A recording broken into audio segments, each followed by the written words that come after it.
Eh bien, bonsoir à tous, à vous qui êtes dans cette salle, cette nouvelle salle que nous avons choisie pour le 5 à 7 du CICR, l'entrepôt à Paris, dans le 14e.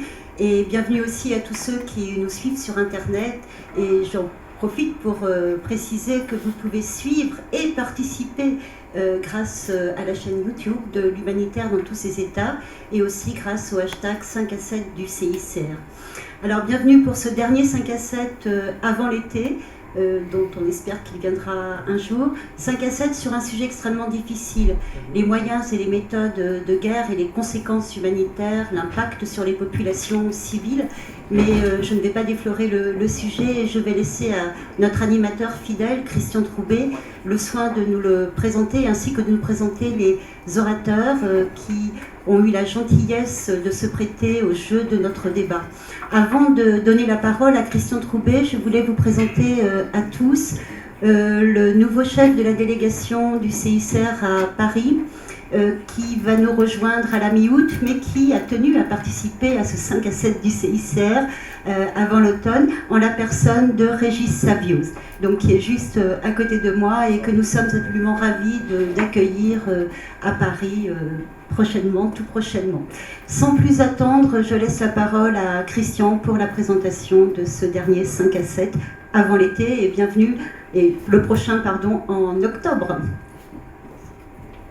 Merci Ghislaine, bonjour à tous et donc bienvenue à l'entrepôt, donc ce nouveau lieu de nos 5 à 7, avec donc pour ce dernier rendez-vous de la saison, un sujet d'actualité, un sujet qui mérite effectivement une grande réflexion, qui est la question des méthodes et des moyens de guerre confrontés aux limites humanitaires.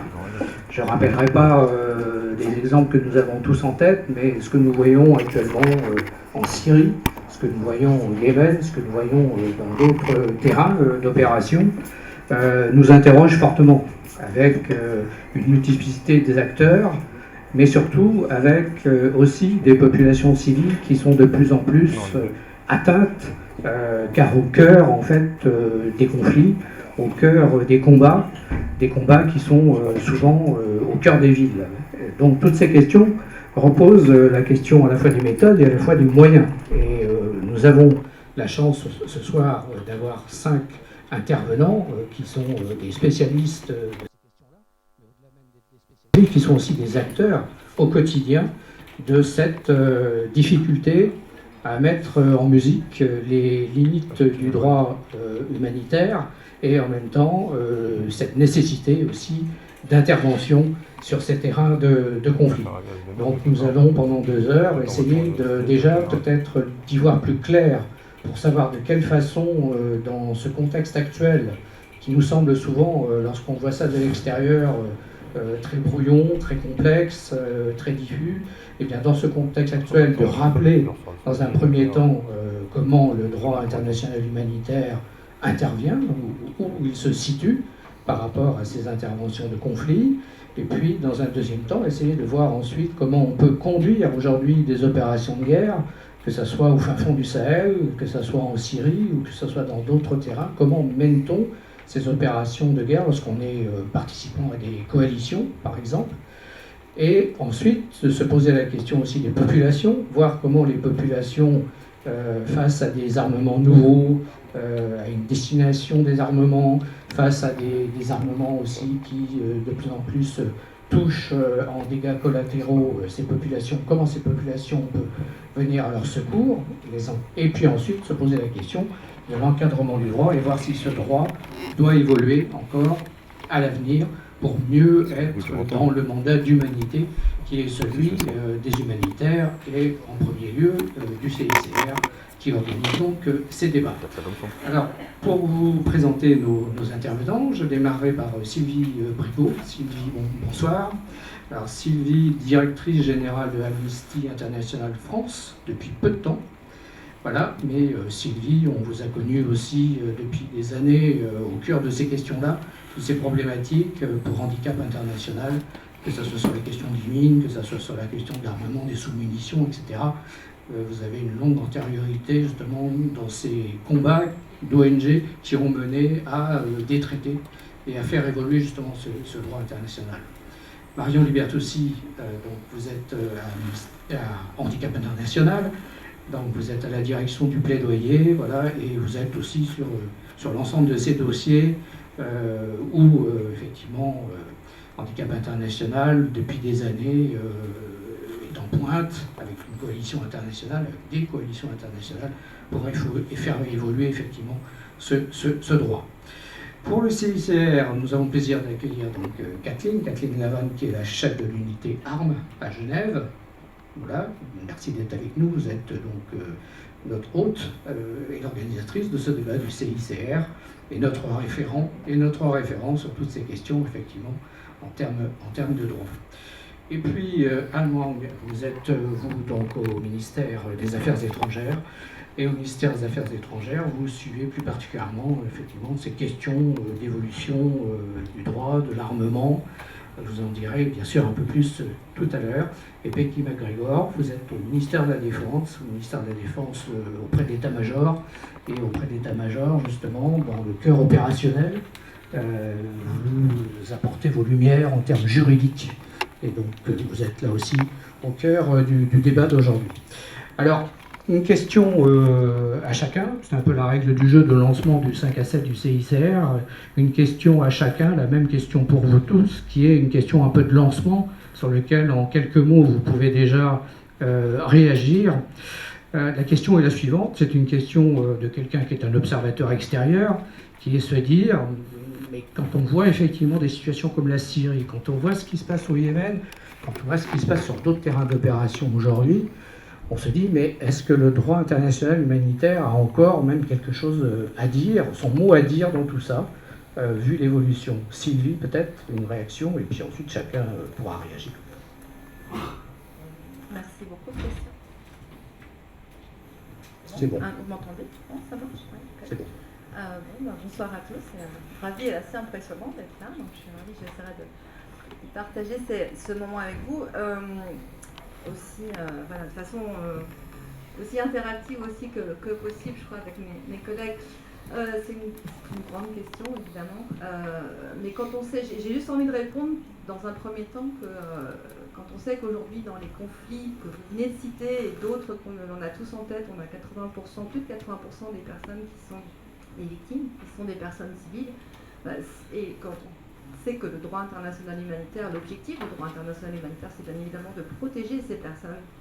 J'ai envie de dire que CQFD, oui, le droit international humanitaire a autant sa place dans le monde aujourd'hui, dans la manière dont les conflits sont menés et toute sa force et sa résonance. Le droit, le DIH, et je ne suis pas juriste, je le précise tout de suite, je suis, donc, pour mes autres collègues, le droit international humanitaire, c'est vraiment le droit qui a été inventé pour justement protéger les non-combattants, protéger les populations civiles. Et donc, dans ce cadre-là, je pense que, et on aura probablement l'occasion d'y venir dans la suite de notre discussion, c'est plutôt la mise en œuvre de ce droit qui est en fait le problématique d'aujourd'hui. Et c'est vraiment là où l'on va, nous, au sein de l'Amnesty International, dans les différentes thématiques sur lesquelles on est engagé, ou effectivement ce que j'ai pu faire dans le cadre de la campagne internationale pour les mines antipersonnelles, les armes à sous-munitions et la mort avec handicap, comme vous l'avez rappelé, de faire en sorte que ce droit qui est là, qui est fort, qui est contraignant, qui est complet, qui est accepté de manière globale par l'ensemble des États, soit effectivement mis en œuvre. Il est, je pense, défié aujourd'hui dans le monde dans lequel on est par le type des conflits qui sont en jeu, par tout ce qui est aussi dérive de ces conflits, de la manière dont les États justifient parfois ces conflits au nom de la guerre contre le terrorisme. Je pense qu'on aura l'occasion d'y venir aussi. Mais à notre sens, clairement, les conventions, dans le cœur de ce qu'est le DIH, j'espère en parler, et puis toutes les conventions qui sont autour, ont leur place. Mais parlons de la mise en œuvre et effectivement des acteurs et des responsabilités, plutôt que de l'existence même du DIH. Marion Libertoussi, alors vous appartenez à Handicap International, qui est au service des populations vulnérables depuis des décennies, qui rapidement, justement, ne s'est pas contenté d'actions de terrain envers le handicap, envers les populations vulnérables, mais a fait le lien, justement, avec les couples, et donc a été prix Nobel sur, justement, cette ce plaidoyer, cette action internationale. Donc est-ce qu'il y a encore un mot à dire pour le VIH? Oui, alors moi je vais répéter ce que Sylvie a dit. Moi aussi je dis tout de suite, je ne suis pas juriste, mais nous travaillons sur ces questions depuis de nombreuses années. Et alors est-ce que le droit international humanitaire a encore un mot à dire? Au contraire, il est vraiment encore plus que jamais d'actualité, justement à cause de la situation qu'on peut constater. C'est vrai que quand on travaille comme notre organisation ou d'autres sur des crises comme la crise syrienne qui s'enlise depuis de nombreuses années, qu'on voit que la communauté internationale essaye de faire pression pour que les civils soient protégés, mais sans succès. Encore, aujourd'hui, les civils sont pris pour cible, les installations médicales et personnels médicaux qui auparavant étaient sanctuarisés sont de plus en plus la cible directe d'attaques. La même chose au Yémen, c'est vrai, il y a de quoi un peu désespérer, mais justement, le droit international humanitaire, si on le renforce, si on le réaffirme de façon claire, et il faut toujours le rappeler puisque c'est la base essentielle qui est vraiment toujours d'actualité, de dire voilà, les populations civiles doivent être protégées en temps de conflit. Il y a des principes clairs qui s'appliquent, principe de distinction, principe de proportionnalité. Je pense que c'est vraiment là-dessus qu'on doit travailler. Nous, ONG, le CICR, bien entendu, est tout à fait dans cette ligne-là. Et les États également. Les États doivent être là pour condamner fermement, agir fermement à chaque fois que le VIH est en danger. Merci. Alors, on entendra le CICR dans une seconde, mais je me tourne déjà vers Yang Wang. Vous êtes sous-directeur de l'armement au MAE, ministère des Affaires étrangères. Donc, de votre point de vue, justement, même question, est-ce que le VIH a son mot à dire encore aujourd'hui? Bonjour à tous. Je suis très heureux d'être ici. Merci au CICR de m'avoir invité. Je suis diplomate, je ne suis pas juriste non plus. Donc il n'y a pas de juriste ici, je crois. C'est un juriste. Cela étant, j'ai eu l'occasion de négocier des normes relatives au contrôle d'armement dans ma carrière et je continue à en négocier, envoyer des instructions pour les négocier. Et lorsqu'on élabore du droit international, c'est pas la peine d'être juriste. En fait, c'est surtout du droit très politique. Le droit international est un droit très politique. C'est sans doute ça le problème. C'est ça la limite du droit international, mais là on rentre dans des débats de juristes. Je suis d'accord avec tout ce qui a été dit. Je voudrais juste remettre un peu en perspective les choses et reformuler peut-être un peu la question. La question c'est est-ce que le droit international humanitaire a toujours son mot à dire? Moi je dirais, si on n'avait pas le droit international humanitaire, où en serions-nous? Et je dirais, en remettant les choses en perspective, le fait de distinguer les civils des militaires dans un conflit armé est une chose nouvelle à l'échelle de l'humanité, de la violence humaine et des conflits armés. Ça paraît évident de le dire là, aujourd'hui, en 2016, mais les conventions de Genève, dans le droit des conflits armés, est quelque chose de tout à fait nouveau.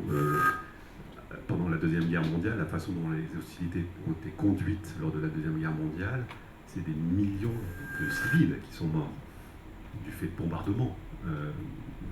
Avant la Deuxième Guerre mondiale, l'idée commune lorsqu'on menait des hostilités, c'était que la fin justifiait les moyens. Donc il y a une rupture majeure, qui sont les conventions de Genève, les protocoles additionnels, qui sont une rupture récente, et une prise de conscience récente de l'humanité, sociale aussi, que quand on conduit la guerre, il ne faut pas faire ça n'importe comment. Alors, je veux dire ça parce que cette prise de conscience, elle nécessite d'être consolidée, elle nécessite d'être mise en œuvre pleinement, et ça prend du temps.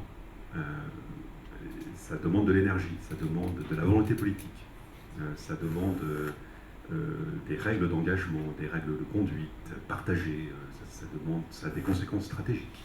C'est-à-dire que tout le monde doit faire la même chose, si possible. Ça demande des efforts, des convictions, etc. Voilà, donc moi la réponse est que oui, bien entendu, le droit international humanitaire est indispensable. Il a toujours son mot à dire et il doit être mis en œuvre pleinement, comme l'a souligné Handicap et Amnesty International. C'est bon, c'est une bonne introduction. Et juriste, oui. Alors, on va maintenant voir avec Peggy McGregor, donc au ministère de la Défense, qui au sein effectivement de l'état-major apporte justement ses lumières sur l'encadrement juridique. Alors, c'est vous faire offense que de vous demander s'il a son mot à dire, le DIH, puisque finalement c'est la matière première de votre réflexion au ministère de la Défense dans un cadre opérationnel. Absolument, c'est notre rose des dents. Bon, d'abord, bonjour à tous. Je pense que effectivement, ce qui a été dit est forcément sur une note positive. Je pense que personne ne souhaite s'éloigner du DIH, et je pense que s'éloigner du DIH pourrait constituer une réponse aux mots que vous avez évoqués sur la population civile. Je pense que la note d'optimisme qu'on peut avoir en ce début de 5 à 7, c'est également qu'on a vu le DIH s'adapter au fil de son histoire. Il a su s'adapter, il est d'abord né dans une logique de conflits armés internationaux, et puis il a su s'adapter à l'autodétermination des peuples. Il a su aussi s'adapter aux conflits armés non internationaux, entre acteurs non étatiques. Aujourd'hui, son défi, c'est les groupes armés terroristes, comment les faire entrer dans cette catégorie et comment conduire les hostilités tout en protégeant la population civile et en discriminant clairement entre ces groupes armés terroristes et ces populations civiles. Mais déjà, le DIH a montré qu'il savait s'adapter aux situations, et il l'a déjà démontré. Donc ce n'est pas un droit dont la rédaction a été fermée de sorte qu'on soit obligé de le jeter à la poubelle pour en passer à un neuf, pour aborder les nouvelles problématiques qui s'ouvrent à nous. Donc en ce qui me concerne, je pense qu'il est permis d'être optimiste sur la possibilité du DIH d'aider à résoudre ces difficultés qui demeurent dans la prise en compte des grands principes du droit des conflits armés dans les hostilités. Je vois également un autre facteur qui va dans le sens de la prise en compte du DIH, c'est qu'aujourd'hui, assez peu de pays s'engagent isolément dans les conflits. On a beaucoup de logiques de coalition, des coalitions où très souvent des États respectueux du DIH, ou en tout cas qui s'efforcent d'être respectueux du DIH, sont des membres leaders. Et forcément, ça entraîne des responsabilités lorsque les alliés le sont peut-être un peu moins. Et donc, ces États qui sont leaders dans la défense du DIH ont l'obligation de convaincre autour d'eux, s'ils veulent, élargir le cercle des alliés. Donc on a forcément, pour ces nations leaders, qui en tout cas sont au centre des coalitions, une obligation de diffusion de ce DIH et de respect de ce DIH, qui nous permet quand même de penser qu'il y a lieu d'espérer sur le DIH et sur sa capacité à en tout cas, soulager les maux des populations civiles. On va développer tout à l'heure, évidemment, en parlant de la conduite des opérations, ce que vous évoquez à l'instant, c'est-à-dire la façon dont, justement, ce droit, non seulement il est là, mais en plus de ça, c'est à des États, au sein de coalitions, peut-être d'être encore plus à même de le diffuser et auprès de différents acteurs. Catherine, je me retourne de vous. Je ne vais pas vous poser la question de s'il a son mot à dire, puisque par la force des choses, avec vous, il a son mot à dire. Mais je voudrais qu'on avance maintenant peut-être dans la première grande partie, effectivement, de notre échange. Est-ce que vous pouvez nous rappeler, on va faire un peu de pédagogie, est-ce que vous pouvez nous rappeler quels sont les grands outils justement du DIH en ce qui concerne le propos de ce soir, c'est-à-dire les méthodes et en même temps les conduites des opérations et de conflits. Sur quoi est-ce qu'on s'appuie déjà ? Bon, bonjour tout le monde, bonsoir plutôt. On a parlé bien sûr des conventions de Genève de 1949, mais ce qu'il faut rappeler aussi, c'est que le droit international humanitaire, il est assez ancien. Il trouve ses sources dans des vieux codes de toutes les populations du monde qui ont très tôt établi certaines limites sur qu'est-ce qui est permis dans les conflits armés. C'est vrai que sur les derniers 100-150 ans, le droit international humanitaire, le droit des conflits armés s'est codifié au travers de toute une série de traités dont les conventions de Genève sont des traités principaux aujourd'hui, ainsi que leurs 2 protocoles additionnels de 1977. Les règles, sans entrer bien sûr dans toute la panoplie des règles qui viennent encadrer les conflits armés, donc avec effectivement un objectif protecteur. Le droit humanitaire cherche à protéger les personnes qui ne participent pas ou plus aux hostilités et vient effectivement limiter, et c'est ce dont on va parler ce soir, limiter les moyens et les méthodes de guerre dans un but de réduire les souffrances. Ce droit repose principalement sur certains grands principes, en particulier qui viennent encadrer les moyens et méthodes de guerre. C'est le principe de distinction dans l'attaque. Les attaques ne doivent jamais être dirigées contre les civils ou les biens civils.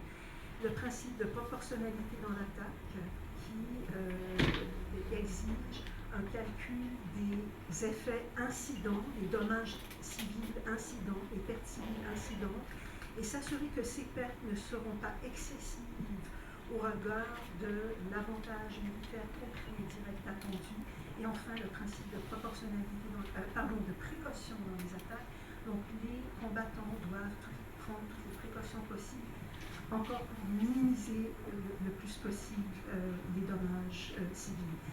Dernière chose, il ne faut pas oublier que le droit humanitaire protège aussi les combattants. Ce n'est pas que les civils qui sont protégés, mais les combattants sont protégés des maux superflus, c'est-à-dire les armes cruelles, par exemple les armes chimiques, biologiques, les armes à laser aveuglantes. Toutes ces armes sont interdites aujourd'hui par le droit humanitaire parce qu'elles causent des souffrances excessives aux combattants. Merci. Alors, merci beaucoup pour avoir rappelé tous ces principes, effectivement, d'action. En même temps, si on s'interroge maintenant sur les armes, est-ce que le DIH en tant que tel interdit l'armement en général, ou comment c'est fait les classifications qui font qu'on décide finalement qu'une arme c'est du droit ou c'est pas du droit? Comment ça se passe, Yann? Comme l'a souligné Kathleen, il y a deux principes génériques dans les protocoles additionnels qui sont fondamentaux, qui est un principe de distinction, de discrimination, comme on dit, entre le combattant et le civil.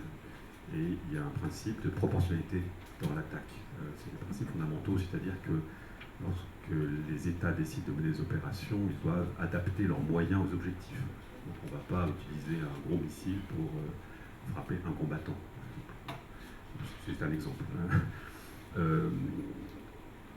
À un certain moment, la communauté internationale a estimé que ce n'était pas suffisant et s'était intéressée à certains types d'armes. Et comme l'a dit Kathleen, certains types d'armes qui avaient été certaines technologies dont on a estimé qu'elles causaient des souffrances excessives par rapport à l'objectif recherché. Je prends un exemple, il y a un protocole, il y a une convention de 1980 qui a été initiée par le CICR, dit la convention sur certaines armes classiques, qui s'intéresse à la limitation ou même à l'interdiction d'un certain type de matériel, du type des projectiles qui ne sont pas repérables dans le corps humain. Voilà, par exemple des projectiles à base de verre, par exemple.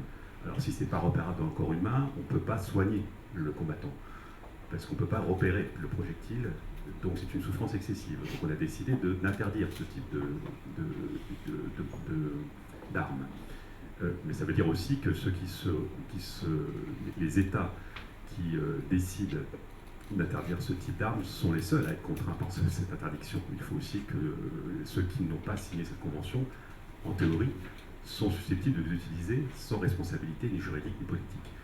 Quoi qu'il y ait un débat là-dessus, puisque normalement une norme internationale crée une coutume qui fait que les États, même s'ils ne sont pas partis à certains instruments, doivent, en théorie, les mettre en œuvre ou les appliquer. Voilà, donc ça c'est un exemple. Il y a un exemple qui est bien connu, que Handicap a porté, qu'Amnesty connaît aussi, et que le CICR, sont les mines antipersonnelles, tout simplement. À un moment donné, on s'est aperçu que les conventions de Genève n'étaient pas suffisantes, donc on s'est intéressé pour traiter la question de la mine antipersonnelle, qui est d'ailleurs qui faisait l'objet d'une limitation d'emploi dans la convention de 1980, mais ce n'était pas suffisant. Ça créait des souffrances excessives pour les combattants, mais surtout ça tuait les civils.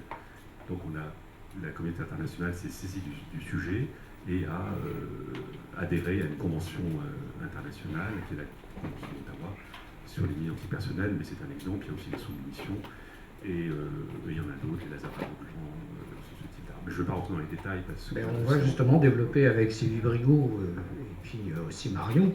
Sylvie Brigaud, justement, vous avez suivi depuis longtemps ce dossier pour Handicap, justement, déjà sur les mines antipersonnelles. Peut-être nous rappeler comment effectivement on a pu, au fil des années, arriver à une prise de conscience, les négociations qui ont été nécessaires pour inscrire dans le droit humanitaire l'histoire des mines, et puis ensuite déboucher sur ce traité d'Ottawa. Non, c'est tout à fait intéressant. Je voulais rebondir sur ce qui vient d'être dit, notamment par rapport à justement à l'impact en fait des armes sur les populations civiles. Et je pense que là, Ayane, tu l'as bien redonné, l'existence de la Convention de 1980 qui a été mentionnée sur ces mots superflus, c'est toujours compliqué de définir ensuite qu'est-ce que c'est qu'un mot superflu. Je pense qu'elle n'était pas suffisante pour les mines antipersonnelles et c'est la raison pour laquelle ce mouvement international a démarré en 1993, à travers d'ailleurs, on a appelé à revoir cette convention, à revisiter cette convention et à voir pourquoi elle ne fonctionnait pas. Mais je dirais, j'irais même plus loin, je pense qu'il y avait deux choses. C'était pas qu'elle n'était pas uniquement suffisante, mais elle ne peut pas appliquer non plus. Donc c'est pour ça que je reviens à mon fil rouge sur l'application du DIH par les États, puisque les États, puisque c'est évidemment les États qui sont porteurs du droit et qui en sont responsables et qui en sont responsables de leur application. Donc en 1993, quand effectivement avec Handicap International et 5 autres ONG, il y a eu cet appel pour interdire les mines antipersonnelles, essentiellement à cause de la nature de l'arme, comme on l'a rappelé, parce que c'est une arme donc, qui était donc, non discriminante, qui tuait les civils en même temps que les militaires, et aussi simplement parce qu'elle restait, bon, vous connaissez sans doute tous cette histoire, elle reste longtemps sur place, et donc elle peut tuer des dizaines d'années après avoir été utilisée, peu importe qu'elle ait été à ce moment-là utilisée avec un objet militaire particulier. Donc c'était aussi toutes ces thématiques. Donc je crois qu'il y avait ces deux aspects de revoir le droit pour interdire, et c'est justement donc l'ensemble du mouvement contre les mines antipersonnelles qui a permis de peut-être d'apporter une autre dimension à la façon dont on a fait le droit international humanitaire.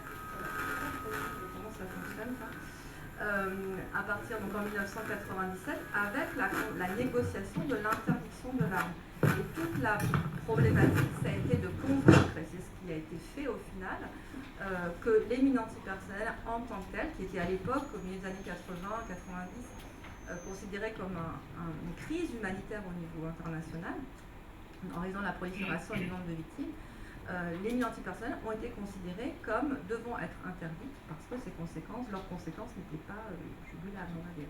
Et donc c'est ce nouveau modèle qui était assez intéressant pour le droit, pour d'évolution, comme vous le disiez, Peggy, par rapport à l'adaptation du VIH, et qui peut effectivement donner des moyens d'espérer pour d'autres types d'armements. Très bien.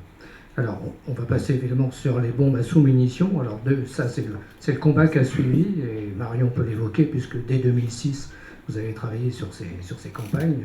Alors, comment est-ce que ça s'est enclenché ensuite sur cette prise de conscience des bombes à sous-munitions? Tenez bien le micro près de... Voilà, là, vous entendez bien. Donc, je pense que là, parler des mines antipersonnelles ou parler des bombes à sous-munitions, ça revient à ce qu'on disait tout à l'heure sur l'idée de droit international humanitaire comme boussole. Et comme vraiment, vous parliez de Rose des Vents, je pense que pour les ONG comme Handicap International et toutes celles qui ont été impliquées dans ces combats, l'idée c'était vraiment justement de s'appuyer sur le droit international humanitaire et notamment les principes donc, de distinction et de proportionnalité pour pouvoir dire là, il y a un vrai problème et on va le documenter. Donc clairement, par exemple, sur les bombes à sous-munitions, au départ, certains États, dont la France, nous disaient cette arme, il n'y a pas besoin de l'interdire, le DIH est suffisant. C'est une question juste de mauvaise utilisation par certains acteurs, mais quand des États sont capables de bien l'utiliser comme notre pays, il n'y a pas de problème, donc il n'y a pas besoin d'aller plus loin que le DIH existant. Alors là, on constatait sur le terrain les ravages causés par ces armes. On a notamment sorti une étude à l'époque qui montrait que selon les données recensées, alors bien sûr avec toutes les contraintes de récolte de données sur cette question, mais 98% des victimes recensées étaient des civils.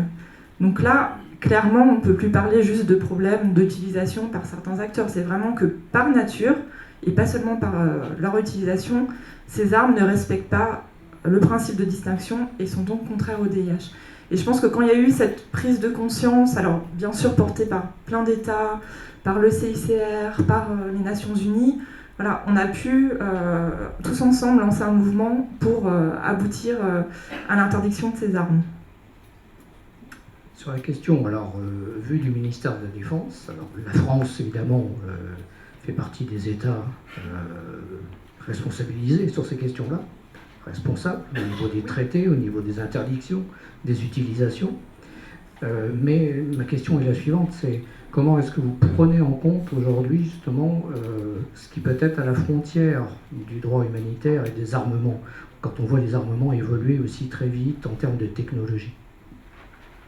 Oui, je vais revenir donc sur cette fois-ci les conventions de Genève, puisqu'on a quand même déjà quelques outils dans les conventions qui sont très clairement mentionnés, en particulier l'article 36 du protocole additionnel, numéro 1, qui prévoit une revue de licéité des armes. Donc il y a déjà un travail effectivement pour chaque État qui consiste, lorsqu'il a une nouvelle arme, à déjà faire une revue sur les problèmes que pose cette arme en termes de légalité vis-à-vis du TIH, mais vis-à-vis également d'autres droits.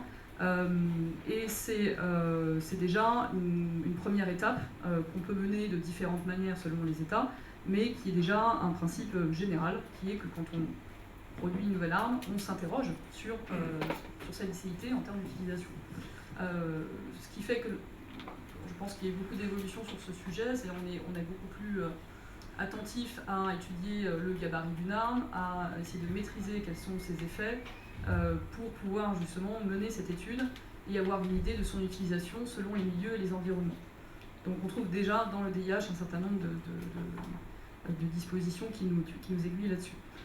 Ensuite, les évolutions technologiques nous permettent également de répondre de mieux en mieux aux impératifs du DIH.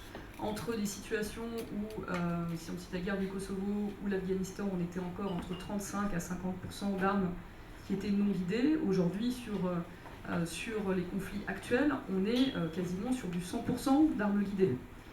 Donc on a quand même, grâce aux évolutions technologiques, une aide à la précision rien que dans la conduite de nos hostilités, qui nous permet de répondre par cette précision et cette anticipation qu'on peut avoir de l'explosivité de telle ou telle munition, la possibilité d'anticiper les mots qu'on pourrait induire, et donc de mener un vrai calcul de proportionnalité. Alors, je reviendrai dans la conduite des hostilités, mais c'est quand même un facteur là aussi positif pour la prise en compte des maux infligés aux populations.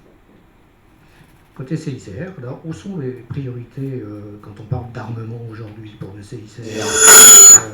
Dans quel registre est-ce que vous réfléchissez actuellement sur justement les recommandations que vous pouvez apporter en termes de droit par rapport justement à ce qui vient d'être évoqué, les nouvelles technologies, les armes guidées à distance, toutes ces nouvelles questions? Et puis peut-être un deuxième point aussi, la question de la dissémination, les armes chimiques, on parle de bombes sales, de nucléaire, etc. Toutes ces questions-là, où sont un peu les chantiers aujourd'hui du CICR dans ce registre? Merci. Beaucoup de questions que vous posez là. Peut-être je commencerai par dire qu'effectivement, pour nous, j'aimerais juste me faire l'écho de ce qui a été dit. Pour le CICR, très clairement, aujourd'hui, le cadre existant du droit international humanitaire devrait pouvoir bien protéger les civils dans les conflits armés. Le problème est effectivement un problème de mise en œuvre du droit existant, donc ça c'est une première remarque générale. Mais il est vrai que nous nous posons des questions par rapport à l'effet de certaines armes utilisées aujourd'hui dans les champs de bataille contemporains. Et ces questions, ce n'est pas que nous qui nous les posons, mais toute une série d'acteurs, ces questions nous mènent à nous demander est-ce qu'au-delà d'un débat sur l'interprétation et l'application des règles du droit humanitaire, au vu des souffrances assez importantes qu'on constate dans l'usage de certaines armes dans les conflits, est-ce que, au-delà de s'interroger sur comment les règles sont interprétées, est-ce qu'il y a un besoin de développer encore le droit? Cette question reste ouverte certainement pour l'usage de certaines armes, mais nous sommes plutôt confiants qu'elle peut se résoudre aussi par un meilleur respect du droit et un dialogue sur l'interprétation des règles existantes et comment elles devraient être appliquées.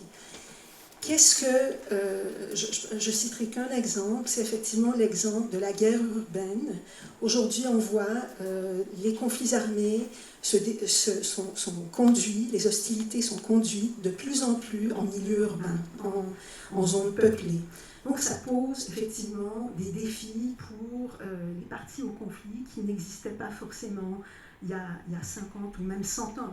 On a célébré, on a plutôt commémoré, plutôt que célébré, excusez-moi, le 100e anniversaire de la Première Guerre mondiale. Et ce conflit s'est déroulé sur des champs de bataille ouverts, des armées qui se confrontaient. Il y avait peu ou pas de civils qui se baladaient sur ces champs de bataille. Aujourd'hui, on est dans la configuration contraire. La plupart des conflits se déroulent dans des zones peuplées.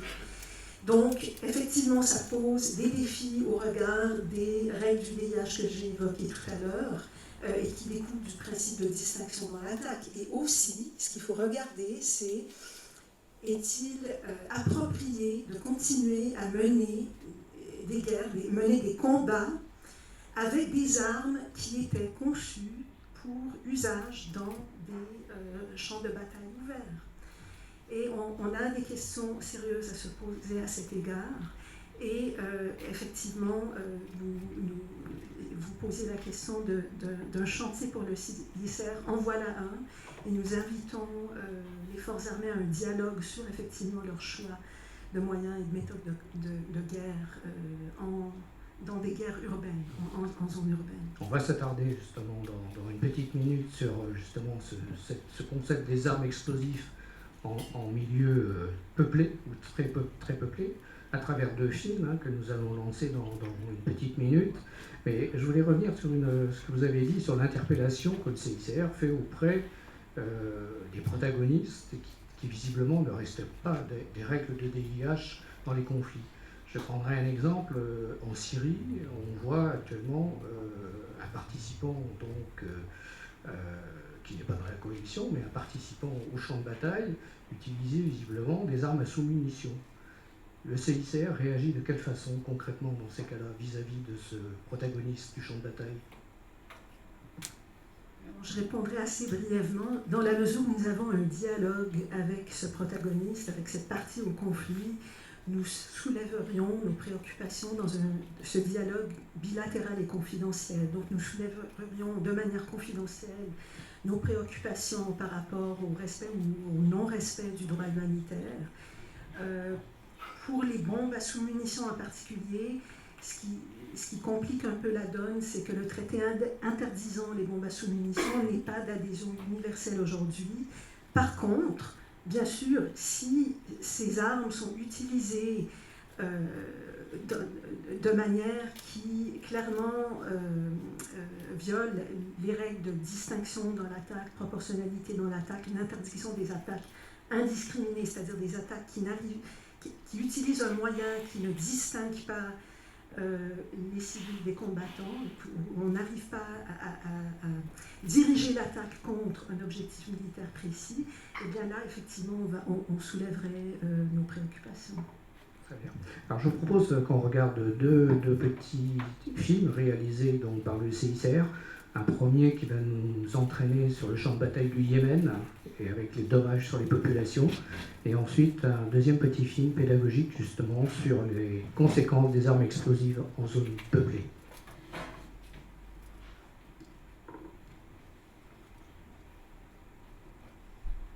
مستر يدخل لنا الاسعاف من التراب وبسرية التربة وبسرية التربة ما استروش اتشرقت البيوت كلها شقشقت البيوت ما فعلنا فيها مساكين يرحم الله لا معهم حاجة ولا معهم ما ياكلوا ولا احنا مسؤولين ولا احنا في الدولة مسؤولين بناكل الشعب ولا مساكين الله بعد احوالنا كل هالحارة كلها تشردت بيلعبوا في الدمار في الدمار بيلعبوا يسمعوا قال الطيارة ويهربوا الطائرة اللي سعديئة ويهرب يدخل.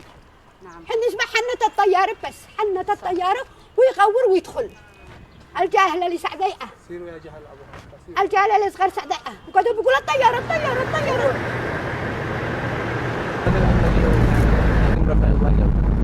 ايوه احنا ناس عنابه من صنعاء قلت لنا هنا بها 25 سنه وقالنا الناس خير لسنا بيننا حالتنا حاله وحرقوا فراشنا وحرقوا بيوتنا وخربوا حالتنا كلها باقي معانا الله وجه الله والجهال معي هؤلاء 4 و3 عندكم في الدنيا هاربين.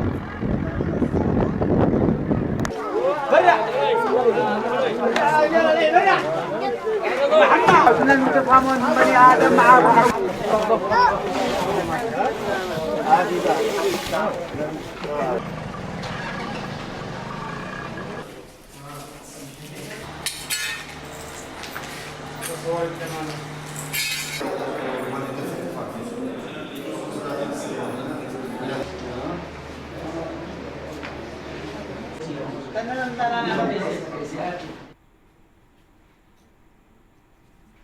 Voilà, pour ce premier film, on voit bien la brutalité de cette guerre du Yémen, dont on parle d'ailleurs, à mon avis, assez peu, trop peu, avec une guerre sur un petit territoire, des civils, des villes touchées depuis maintenant 3 ans et demi, dans une indifférence relative, et en même temps avec des dégâts énormes, comme on peut le voir.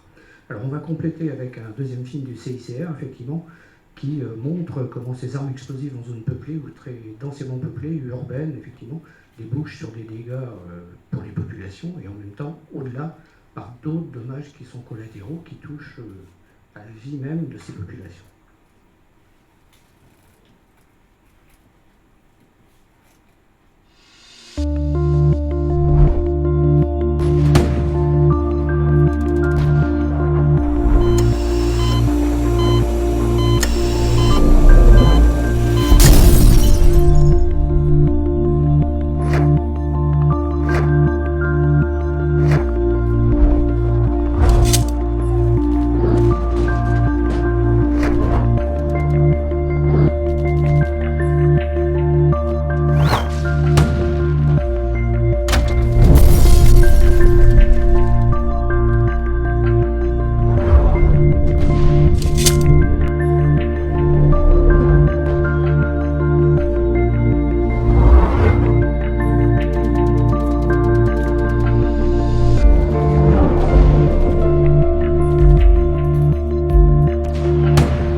Réflexion de notre débat.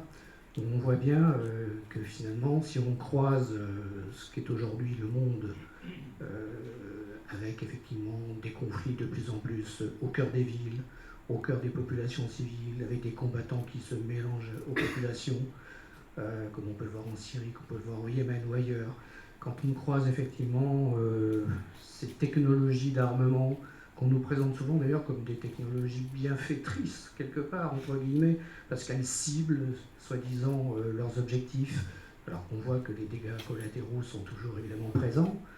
Quand on voit aussi qu'on est au cœur de notre débat, puisque un conflit comme celui du Yémen, c'est la négation même de ce que vous évoquiez tout à l'heure, ces principes de distinction, ces principes de proportionnalité, etc. On est dans autre chose.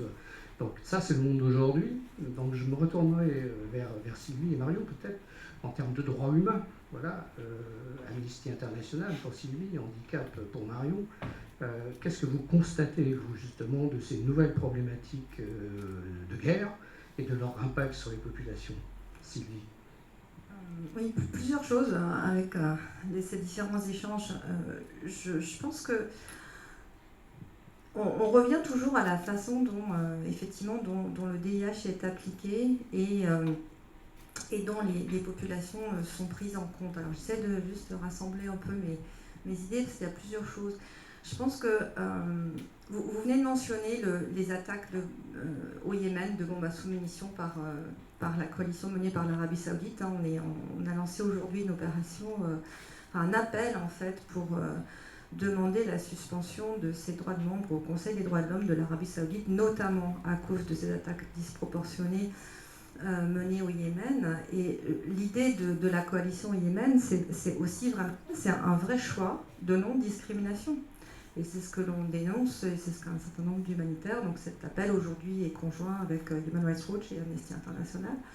Mais c'est un exemple pour essayer de faire pression sur un pays qui, sciemment, ne respecte pas le droit international humanitaire, au mépris des 3000 et plus, 3500, je crois on est aujourd'hui, victimes civiles dans ce pays, qu'on couvre effectivement assez peu. Donc je pense que, encore une fois, n'incriminons pas le DIH, incriminons la manière dont il est appliqué ou pas, dont il est pris en compte ou pas dans la considération de la façon dont les opérations sont menées, dans la façon dont les États belligérants ou les forces belligérantes en général, là on reste dans les États encore une fois, puisque ce sont les États qui en sont détenteurs, mais donc le considère, et c'est dans le cadre d'Amnesty et dans le cadre, je pense aussi, de la manière dont la société civile, alors je ne peux pas parler au nom de toute la société civile, mais il se trouve qu'effectivement dans le cadre des mouvements contre les mines antipersonnelles, contre les armes à sous-munitions, on a aussi tiré un certain nombre de conclusions. On a vu là la société civile vraiment mettre sur la table un certain nombre de concepts pour justement interpeller les États et engager les États, avec les États, un dialogue pour changer la donne précisément sur l'utilisation de certaines armes ou effectivement finir la légalité de certaines armes, puisqu'en l'occurrence les mines et les armes à sous-munitions ont été interdites. Alors pour revenir sur un commentaire précédent sur les armes à sous-munitions, que Yann, je crois que tu faisais, l'idée, c'est pas nécessairement d'attendre que toutes les conventions soient universelles pour les appliquer. On a parlé de la norme, de l'importance de la norme, et je pense que dans le cas des mines antipersonnelles, et peut-être même encore plus dans le cas des bombes à sous-munitions, c'est vraiment très important de rappeler que la stigmatisation qui a été créée autour de ces armes, et elle fait force. Alors évidemment, c'est pas aussi fort que quand un État fait partie de la convention et il doit s'appliquer juridiquement ses obligations. Mais je pense que la stigmatisation de l'arme et la norme qui a été créée autour du caractère horrible de ces armes et du caractère inacceptable de ces armes est vraiment fondamentale. Et c'est aussi la manière dont, au niveau des technologies, et je vais arrêter mon commentaire, mais sur les nouvelles technologies, par exemple, l'interpellation, là encore, de la société civile avec les Nations Unies sur la manière, alors sur des armes du futur qui sont les robots tueurs, hein, des armes qui seraient complètement autonomes et qui n'auraient plus en fait d'être humain pour vraiment appuyer sur le bouton, cibler la personne, cibler la victime. C'est peut-être d'extension de la manière dont les drones sont aujourd'hui utilisés. Donc ça, ce sont des questions qui posent des défis au niveau de juristes et aussi pour les États évidemment qui doivent, comme vous le disiez tout à l'heure, avec l'article 36, regarder si ces armes sont légales ou pas. Et c'est de nouveau là où vous voyez la société civile et les humanitaires anticiper sur les problèmes qu'on va retrouver sur le terrain dans 10 ans ou peut-être même avant. Donc ça, ce sont des questions importantes sur lesquelles je pense qu'on travaille tous en ce moment. Marion Libertici, handicap est actuellement, je crois, au sein d'une coalition internationale de plaidoyer sur ces questions qu'on vient d'évoquer, sur les armes en terrain très dense. Oui, c'est ça. En 2011, Handicap International a créé avec d'autres ONG une coalition qui s'appelle INEW, International Network on Explosive Weapons, qui aujourd'hui rassemble une vingtaine d'ONG. ONG qui travaillent sur les droits humains, comme Human Rights Watch par exemple, mais également, ce qui est intéressant, ONG de terrain comme Save the Children, Oxfam, et puis on sait qu'il y en a beaucoup d'autres acteurs humanitaires notamment qui bien sûr sont très intéressés par ce sujet, ils travaillent sur ce sujet puisque ils constatent les ravages sur le terrain, voire ils sont directement impactés par ce problème. Pourquoi c'est un problème vraiment brûlant aujourd'hui, et nous et d'autres avons décidé de se lancer sur cette question. Pour vous donner quelques chiffres, alors sur la Syrie, bien sûr, qui est un des exemples les plus frappants sur l'impact que les armes explosives peuvent avoir sur les populations civiles. On a fait une enquête auprès de 25 000 de nos bénéficiaires déplacés internes ou réfugiés sur la crise syrienne. Et là, on a constaté que parmi les personnes blessées, plus de la moitié était à cause des armes explosives, et souvent en zone peuplée, avec des conséquences bien sûr physiques très graves, des fractures très graves, des amputations, des handicaps à vie, et bien sûr l'impact psychologique qui est énorme parmi les personnes qui ont répondu à l'enquête. 80% étaient en détresse psychique. Donc il faut aussi, je pense que le petit clip, la petite vidéo de CICR là-dessus est vraiment très parlante, puisqu'elle montre tous les effets, voilà, au-delà des blessures, des morts au moment de l'utilisation, tous les effets, les conséquences indirectes qu'il peut avoir en termes de destruction d'infrastructures, les systèmes de santé, les systèmes sanitaires, les déplacements de population que ça crée, l'impossibilité de revenir sur le terrain. Également, on a également fait une enquête sur la contamination due aux armes explosives, et aujourd'hui on estime, c'est une étude de l'année dernière, que plus de 5 millions de personnes vivaient dans des zones hautement contaminées suite à l'utilisation d'armes explosives en Syrie. Donc là, on voit bien que c'est un problème à large échelle. Alors bien sûr, nous ne sommes pas les seuls mobilisés, les ONG, puisque notamment le CICR, on l'a vu, est mobilisé sur la question. Il y a aussi plusieurs États qui sont mobilisés sur la question. Les Nations Unies également, donc avec des déclarations assez fortes de Ban Ki-moon notamment. L'idée aujourd'hui, c'est vraiment de se mobiliser pour répondre à ce problème. Et encore une fois, dire ces usages, cette utilisation d'armes explosives qu'on constate sur le terrain, elle ne respecte pas le droit international humanitaire, qu'il faut aller plus loin. Il ne faut pas avoir peur de préciser le DIH sur cette question. Cela ne l'affaiblira pas, au contraire. Donc il faut vraiment aboutir à des règles précises concernant l'utilisation d'armes explosives, notamment dans les zones peuplées.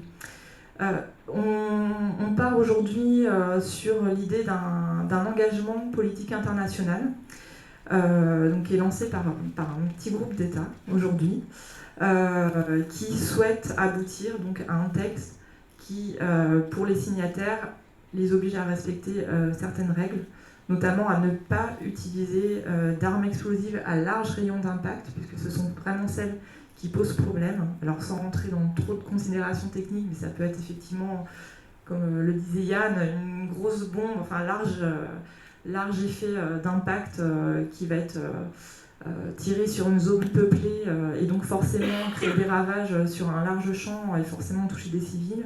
Ça peut être aussi l'utilisation de plein de munitions en même temps, donc on pense aux lance-roquettes multiples par exemple. Ça peut être également des armes qui ne sont pas précises, donc qui vont aussi toucher les civils. Donc il y a toute une réflexion là-dedans, un processus qui a été lancé, qui devrait bientôt aboutir. On espère que l'année prochaine, on aura un tel texte. Alors encore une fois, il y a certains États qui peut-être ne voient pas l'intérêt d'aller dans cette direction d'un texte qui soit pas juridiquement contraignant, mais quand même qui rappelle fermement des règles au niveau international et qui engage les États. Nous, on pense qu'au contraire, les États qui respectent le droit international humanitaire ont tout intérêt à soutenir un tel processus qui fixerait leurs pratiques d'engagement et, comme on parlait tout à l'heure de l'effet de stigmatisation qu'on a pu constater sur les bombes à munitions notamment, avec un tel texte qui serait signé par un maximum d'États, il y aurait forcément stigmatisation de ce type de pratique, et donc ça aurait un impact même sur les acteurs qui ne les signeraient pas. Merci. Yann Wong, donc vous venez d'entendre ce qui ressort de la société civile. Vous êtes diplomate en charge justement de ces questions de régulation de l'armement. Quel est votre agenda diplomatique sur ces questions-là aujourd'hui ? Merci beaucoup. Alors, il y a eu plusieurs choses qui ont été plusieurs points qui ont été soulevés. Donc je vais les prendre un peu dans le désordre, j'en suis désolé. D'abord sur les deux vidéos qui nous ont été montrées. Moi, ce que j'en retiens, c'est que le problème de base, c'est pas l'arme en elle-même, c'est l'emploi de l'arme. Kathleen l'a rappelé tout à l'heure, mais à la base, il y a un problème d'emploi.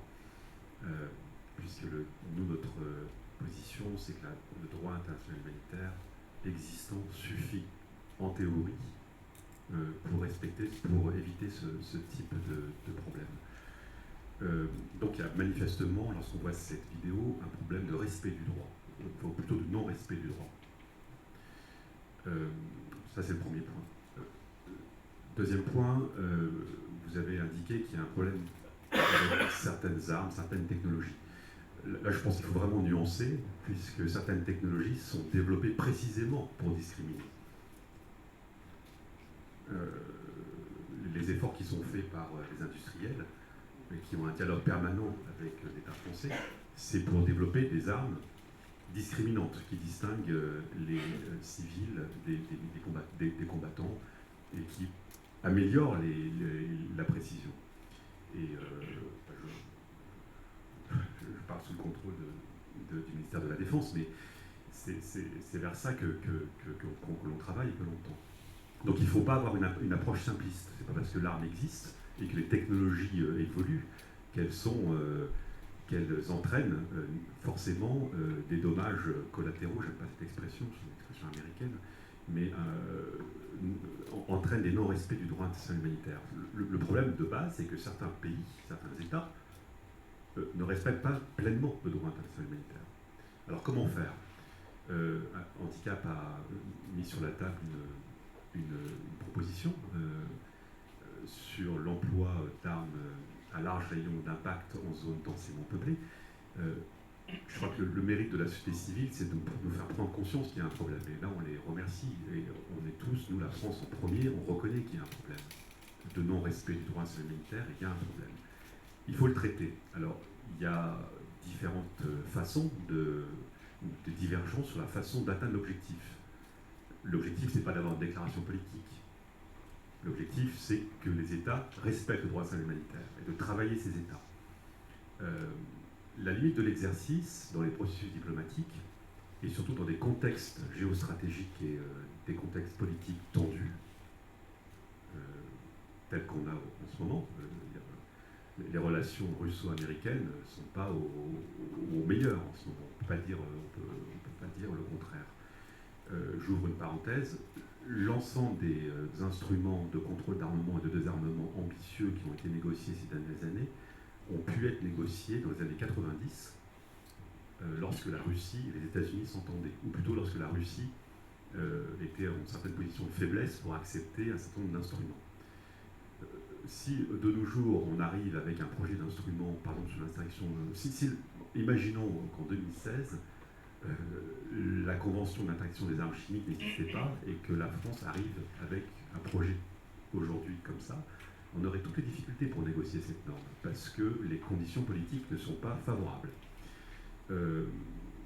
Donc voilà, là on a une vraie difficulté, c'est comment faire pour atteindre cet objectif. Alors, on peut se faire plaisir en allant aux Nations Unies ou ailleurs, en négociant des grands textes, mais tant que les États n'adhèrent pas au texte, il ne se passera rien. C'est ça la réalité.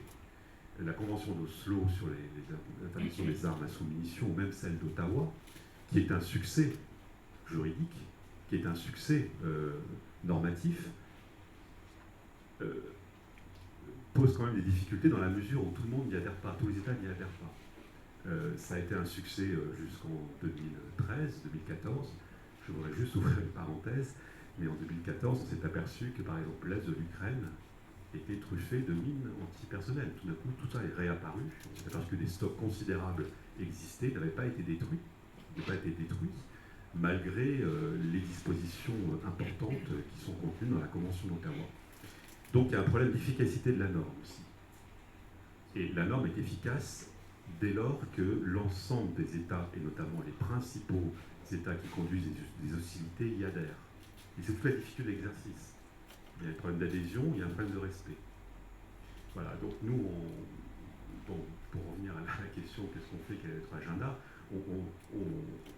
on reconnaît qu'il y a un sujet, on a quelques divergences ou quelques ajustements à faire sur la façon de s'y prendre pour traiter le sujet, et on discute régulièrement avec la société civile, mais aussi les autres composantes de la société civile qui sont intéressées au sujet. Dans un contexte politique international plutôt difficile et défavorable. Très très défavorable. Nous allons maintenant évoquer la question de la conduite, de la conduite des opérations, mais auparavant peut-être parole à la salle pour une ou deux questions à nos intervenants. Oui, monsieur le premier rang. Je pense qu'on va vous passer un micro.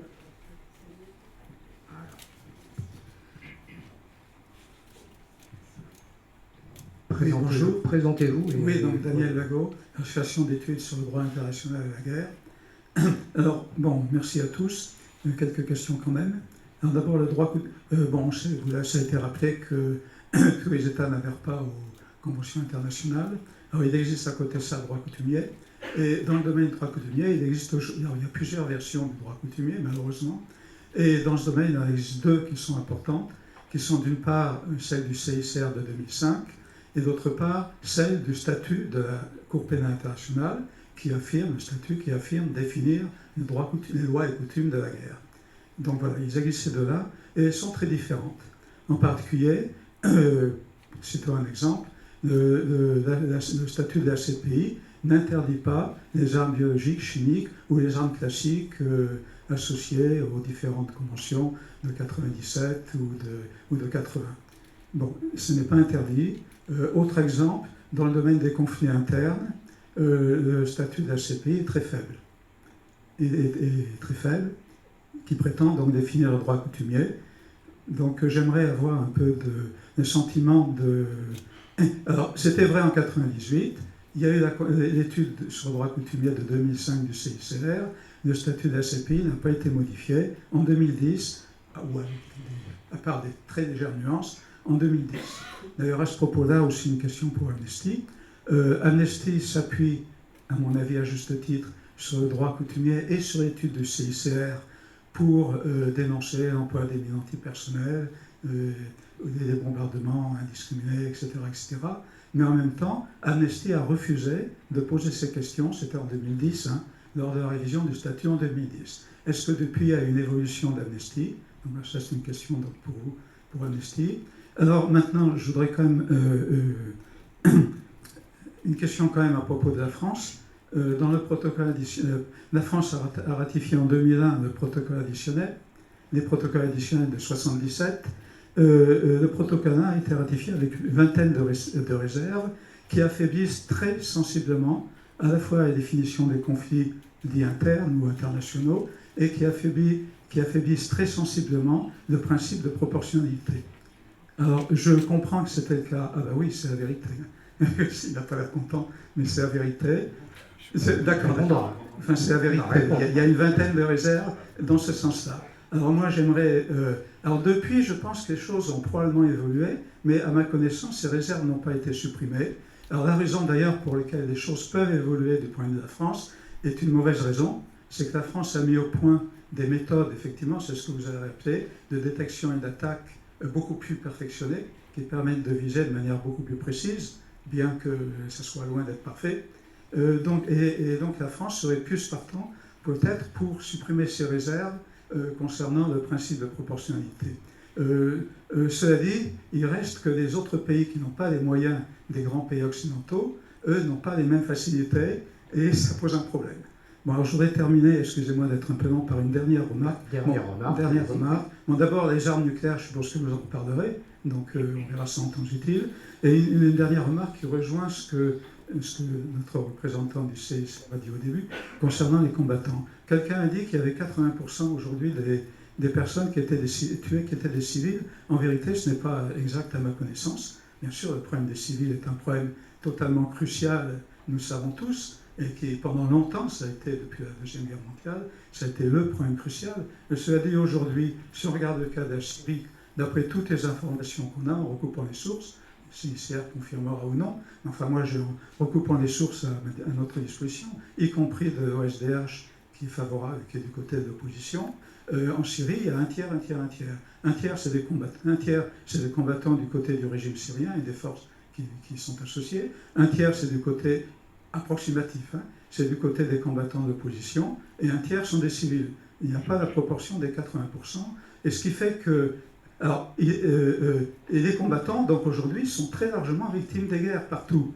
Et très largement. Beaucoup plus, sauf naturellement les combattants des pays occidentaux dans la France. Là, quand il y a un combattant français tué, c'est un drame. Je suis d'accord d'ailleurs que c'est un drame. Hein. Je ne dis pas le contraire. Mais je crois que c'est un problème que, donc vous l'aviez dit à juste titre, donc il ne faut pas négliger.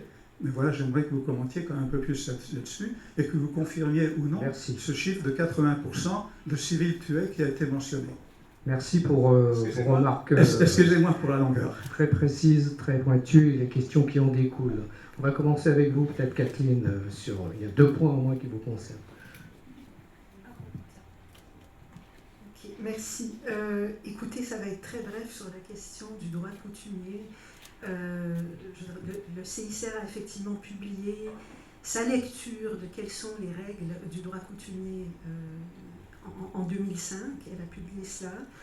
Je dois dire, cette étude, elle a eu un très grand succès puisque ces règles sont aujourd'hui, enfin, cette source, cette lecture du CICR est citée aujourd'hui par nombre de tribunaux, y compris, je crois, sauf erreur, le tribunal pénal international, la Cour pénale internationale et les tribunaux pénaux internationaux.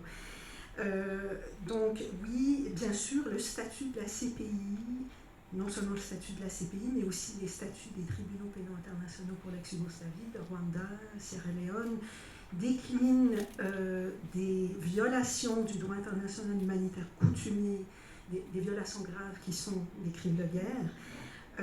Mais cela ne représente pas une exhaustivité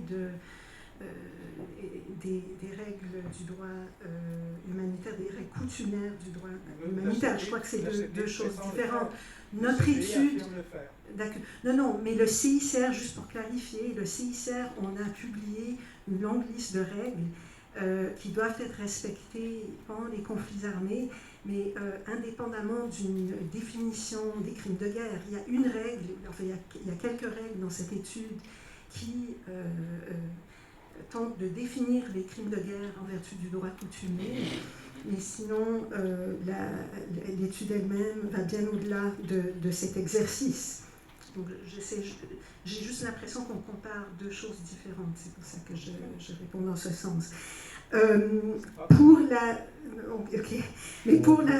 Pour la question de voilà, est-ce qu'on est à 80% de victimes civiles ou 70% ou je ne sais quoi, pour nous, il y a juste beaucoup trop de victimes civiles dans le conflit syrien. Ce n'est pas un exercice mathématique, mais je pense que manifestement, le conflit syrien provoque depuis des années maintenant des souffrances atroces pour la population civile. À chaque fois qu'on se disait que ça ne peut pas être pire, ça devient pire. Et je pense que c'est cette vue d'ensemble qu'il faut regarder plutôt que d'essayer de faire un calcul mathématique et de conclure est-ce qu'il y a, quelle est la proportion de victimes civiles versus les combattants, etc. J'aimerais juste me permettre une remarque par rapport à la question des armes précises, les munitions guidées. Bien sûr, on ne peut pas nier que c'est un progrès dans la mesure où ça permet effectivement un ciblage plus précis d'un objectif militaire. Donc au regard de l'interdiction des attaques indiscriminées, bien sûr que c'est un progrès, mais les munitions guidées, à notre avis, ne sont pas une panacée. Bien sûr, une munition guidée qui a quand même un calibre élevé et qui donc risque d'avoir un rayon destructeur important peut tout autant poser des problèmes quand il est utilisé contre un objectif militaire dans une zone densément peuplée, dans la mesure où son rayon d'impact peut être quand même très large, quand même qu'il touche la cible plein dans le mine. Donc ça il ne faut pas négliger non plus. Merci. Sylvie Brigaud, alors interpellation au nom de Pour Amnesty. Alors là, je vais être très claire, je serais incapable de vous répondre là maintenant. Je peux m'engager à vous apporter la réponse, à la publier sur le site, comme ça vous l'aurez tous. Mais je ne peux pas vous répondre sur la raison pour laquelle Amnesty, en 2010, n'a pas intégré ça dans la révision des statuts de la Cour. Donc mais je publierai la réponse, allez la chercher. Très bien. Donc, à suivre sur le site. Yang Wang, alors l'interpellation sur la France. Merci beaucoup. Moi, je ne vais pas botter en touche, mais le fait est que je n'ai pas complètement la réponse. Vous évoquez 20 réserves. Je peux dire que je n'ai pas fait mes devoirs là-dessus, je vais réviser. Moi, j'ai en tête une réserve sur l'arme nucléaire. Je pense que c'est ça que vous aviez en tête. Non. Oui, il y a ça, mais il y en a beaucoup d'autres. Il y a des réserves concernant le principe de proportionnalité. Oui, l'arme nucléaire est par définition. Oui, bien sûr. Voilà. Donc, franchement, il faut que je regarde, il faut que je relise ces réserves. Vraiment, je serais très curieux de voir en quoi elles affaiblissent, comme vous avez dit, sérieusement, ou je ne sais pas quel adverbe je vais utiliser, mais si ça intéresse. D'accord, je regarderai ça de près. Mais à ma connaissance, la seule réserve vraiment de fond qui a été posée par la France lorsqu'elle a adhéré au protocole additionnel, c'est sur l'arme nucléaire. Alors justement, nucléaire, on va peut-être en parler. On va passer la parole peut-être à Peggy McGregor, déjà, qui voulait réagir. Après, on dira peut-être un mot sur le nucléaire, dans sa dimension. Enfin, ça sera un débat en soi, hein, parler du nucléaire ici, mais de parler quand même du nucléaire, peut-être de la prolifération et de ce que j'évoquais au début, c'est-à-dire le fait que peut-être le nucléaire risque demain d'être miniaturisé, diffusé dans des mains pas forcément innocentes, etc. Il y a toutes ces questions-là qui sont évoquées. Oui, alors j'ai déjà beaucoup de remarques et beaucoup de réactions, notamment sur la question qui a été posée et puis sur le reste des débats. Donc pour le nucléaire, je laisserai peut-être d'autres s'exprimer sur le sujet. D'abord pour répondre à la question de l'auditoire, il me semble effectivement, comme ça a été rappelé par le CICR, utile de rappeler qu'on ne regarde pas de la même façon ce que la Cour pénale internationale met dans son statut de Rome et ce que prévoient soit les règles coutumières du CICR, soit les conventions, notamment parce qu'il y a quand même des différences très précises parfois dans l'application de certains principes. Vous parliez du principe de proportionnalité, on autorise les dommages, on autorise à avoir parfois des maux infligés qui soient, du moment qu'ils ne soient pas excessifs par rapport à l'avantage militaire dans les conventions de Genève. Or, dans le statut de Rome, on parle de clairement excessif.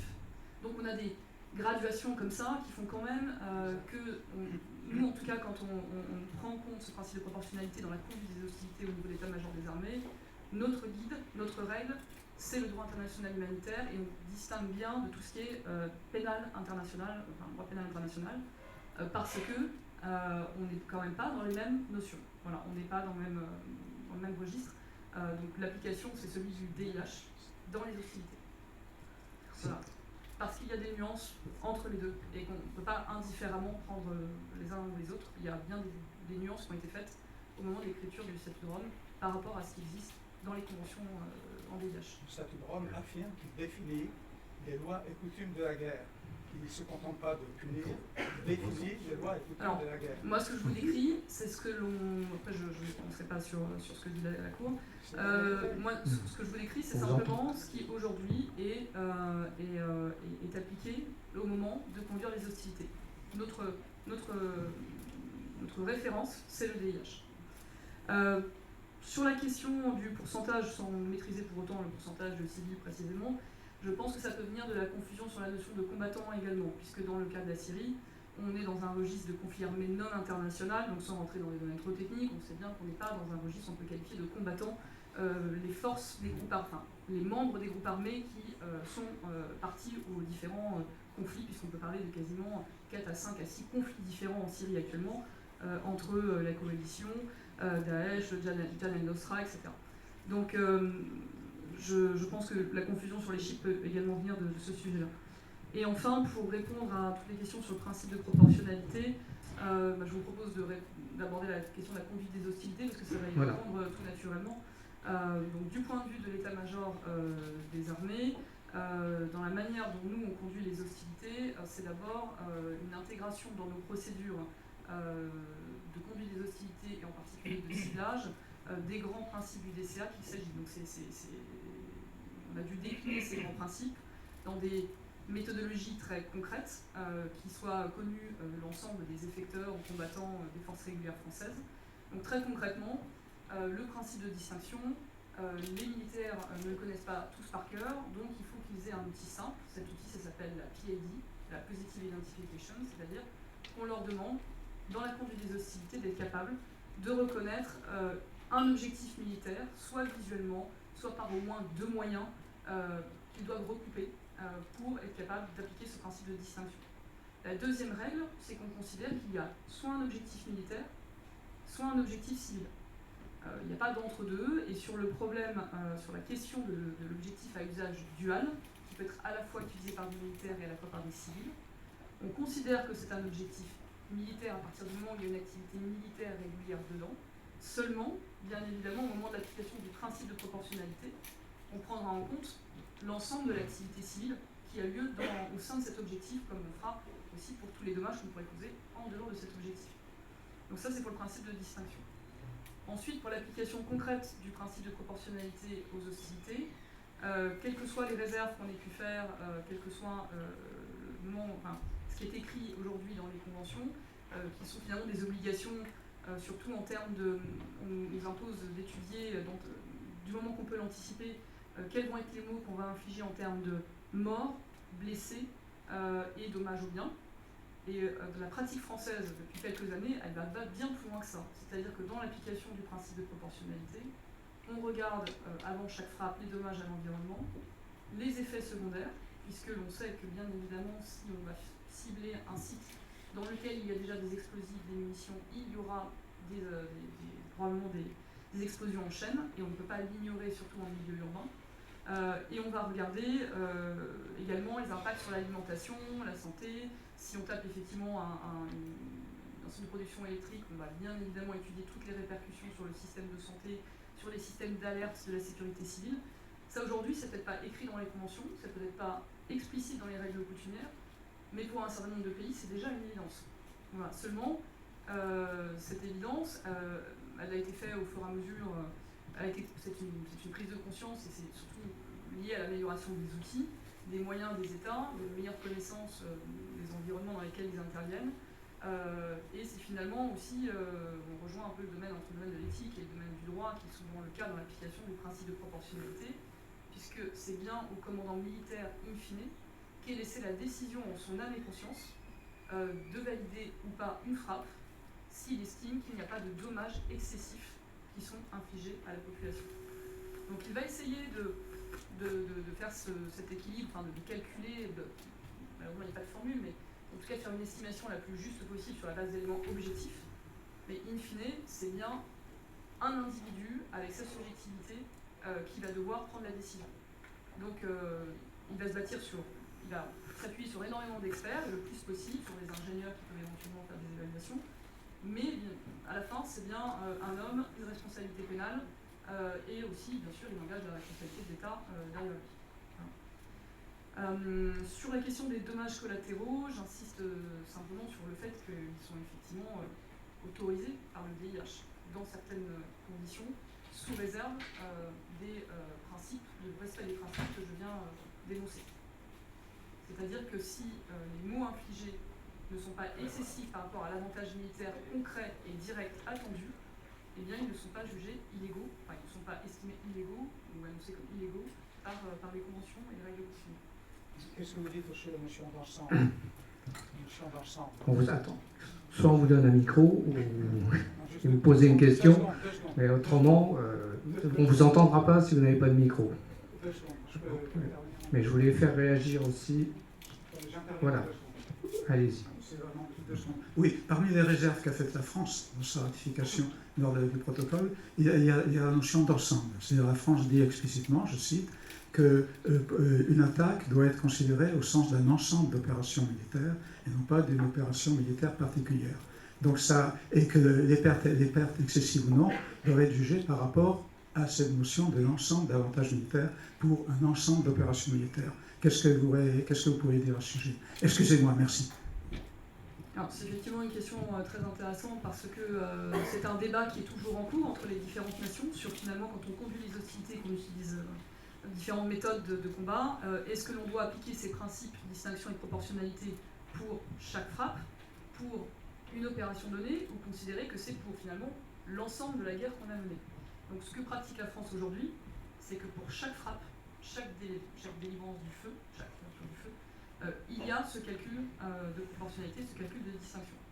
Néanmoins, elle va effectuer ce calcul de proportionnalité, cette estimation, en regardant non pas seulement l'avantage militaire au niveau tactique, mais aussi au niveau opératif et stratégique, parce que l'idée, c'est pas simplement de détruire une cible et de se dire ça y est, on a réussi à la détruire et en soi c'est un succès. Non, certainement pas. C'est qu'en fait on l'a choisie parce qu'elle doit produire un effet. Cet effet, c'est d'arriver à détruire telle fonction de l'ennemi qui nous pose problème. Donc il va falloir bien évidemment que notre analyse, elle ne se borne pas au simple niveau tactique ou à la simple première causalité. Il va falloir qu'on essaye de voir si dans l'ensemble, ce qu'on veut faire, c'est arriver à produire des effets. Donc on veut arriver à, finalement, par une action tactique, une frappe, à réaliser un effet stratégique. Donc c'est dans ce sens-là que notre analyse, elle est aussi plus générale. Ça serait très court-termiste et très dangereux de finalement ne s'intéresser qu'à l'application juste d'une frappe isolément, alors qu'elle contribue à une opération en général. Ça n'a de sens que parce que ça contribue à un effet général qu'on cherche à obtenir. Pour mettre en perspective votre discours très intéressant, il faut aussi dire qu'aujourd'hui, ces engagements de feu se font de plus en plus dans le cadre de coalitions avec plusieurs pays. Donc comment se passent à ce moment-là les chaînes de décision lorsqu'on est dans une coalition? Parce que là, vous avez évoqué finalement un système, l'état-major français, le ministère de la Défense, etc. Et lorsque tout ça interagit au sein d'une coalition, comment ça se passe? Alors c'est effectivement le défi de toutes les nations qui interviennent dans une coalition, et c'est de plus en plus fréquent puisque les moyens des nations sont limités. La clé pour conserver son âme et pour conserver sa doctrine dans l'application du droit dans les coalitions, c'est l'exercice du contrôle, ce qu'on appelle l'exercice du contrôle national. L'exercice du contrôle national, ça signifie que l'on a à tous les niveaux d'une chaîne de décision d'ouverture du feu un officier français pour évaluer si dans la frappe qui est proposée à la France par ses alliés, il y a bien toutes les conditions réunies du point de vue de la doctrine française pour autoriser la frappe. Donc ça veut dire qu'à l'échelon d'un niveau tactique ou à l'échelon d'un centre d'opération aérienne, on va avoir différents représentants qui vont exercer ce contrôle national et qui auront la possibilité d'interdire la frappe si elle ne leur paraît pas conforme aux règles que la France respecte en matière de droit international. Donc ça se pratique tous les jours, ça se pratique dans la coalition actuelle Operation Inherent Resolve qui a lieu actuellement en Syrie et en Irak. Ça s'est pratiqué également dans les opérations otaniennes et c'est par le biais de ce qu'on appelle des caveats également, c'est-à-dire des restrictions annoncées à l'avance que les nations peuvent, dans une coalition, dire « moi, je ne pratiquerai pas, je ne ferai pas ce type d'action qui est prévu par les règles générales de la coalition, parce que de par mon droit national ou des engagements conventionnels que j'ai pris, ceci n'est pas licite. » Voilà, donc c'est par ce biais-là que... donc ce qui signifie que chaque objectif qui sera pris par la France en coalition est validé par un board de décision français et qu'on prend le temps, lorsque c'est planifié en tout cas, d'avoir une vision nationale de cette frappe.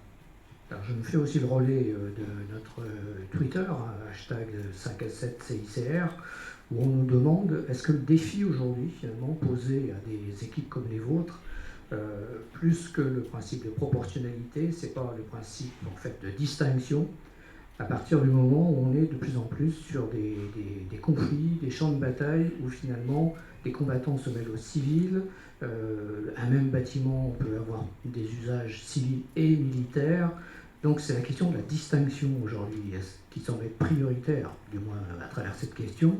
Comment est-ce que vous prenez en compte justement cette nouvelle dimension d'interaction sur le terrain entre civils et militaires? Alors sur cette question de la distinction, il y a également une grande variété d'interprétations selon les nations. la position de la France et qu'il y a besoin d'un lien très immédiat, très proche entre une cible et la conduite des hostilités pour qu'on puisse déclarer cette cible militaire. Donc ça impose d'avoir un gros effort renseignement préalablement à la définition de l'objectif militaire pour être certain qu'on a bien une activité militaire régulière dans cette enceinte, que ce bien est bien utilisé régulièrement à des activités militaires. Et on a bien évidemment beaucoup d'entre-deux. On a parfois des milices, des polices, voilà, qui peuvent parfois, on peut avoir l'impression qu'elles contribuent simplement à des aspects de maintien de l'ordre et qu'elles ne sont pas directement liées à la conduite des hostilités. Puis parfois on va avoir du renseignement différent selon les conflits dans lesquels on est amené à participer. Donc chaque conflit est différent, mais pour nous, la ligne directrice, c'est le lien aux hostilités. Donc c'est comme ça que ce principe de distinction doit être fait, et il n'y a pas de vision, je dirais, ex-ante, enfin préemptive, en se disant, dans ce conflit-là, de manière générale, on considère que ces objectifs type, je ne sais pas, usine agricole, eh bien, on estime qu'elles vont être déclarées objectifs militaires parce que de temps en temps, on a vu des militaires passer dans ces... Voilà. C'est pour chaque objectif, au cas par cas, on sera amené à faire une étude au vu du renseignement que l'on a pour voir si cette emprise qui par nature, alors, il y a bien sûr tout ce qui est objectif militaire par nature, ça c'est très simple, c'est le plus facile, les usines d'armement, les fabriques d'IED, les headquarters, voilà, tout ça c'est ce qui est l'objectif militaire par nature. Et puis ensuite, il y a tous ces objectifs qui sont militarisés par les combattants qui détournent de leur nature civile ces objectifs, et ce que le DIH dit expressément, c'est qu'on peut cibler ces objectifs par nature civile lorsqu'ils ont été militarisés par localisation, destination ou utilisation. Donc il faut qu'on soit en mesure de démontrer que l'un de ces trois détournements du premier usage civil sont bien effectifs pour envisager une action contre ces biens ou ces infrastructures ou ces individus. L'opinion publique a retenu quand même dans l'actualité des derniers mois des hôpitaux bombardés, des ONG ciblées, etc., et des lieux civils pris à tort, etc. Bon, on est aujourd'hui dans une grande difficulté dans ce registre-là. Je me tourne d'ailleurs vers la société civile, avec Sylvie et puis Marion. Marion, peut-être une réaction. Handicap International est confronté en tant qu'ONG sur ces terrains de guerre, justement, à cette nécessité, en fait, de ne pas discriminer entre combattants et entre population civile, avec tous les risques qui vont avec. Je pense qu'effectivement, les ONG comprennent bien que la situation est de plus en plus complexe pour les États belligérants qui, justement, ont souci de respecter le droit international humanitaire. On voit bien que les conflits se déroulent de plus en plus en zones urbaines. Ce sont des affrontements souvent asymétriques, avec effectivement des combattants qui vont utiliser certaines infrastructures civiles à des fins militaires. Donc, effectivement, dans ce cas-là, la question de comment s'engager dans l'affrontement tout en protégeant les civils est un vrai casse-tête, je pense, pour vous, pour voir comment réagir. Alors, je crois que la France, justement, est un des États qui vraiment a à cœur de se poser la question et de trouver des réponses adéquates pour protéger au maximum le civil.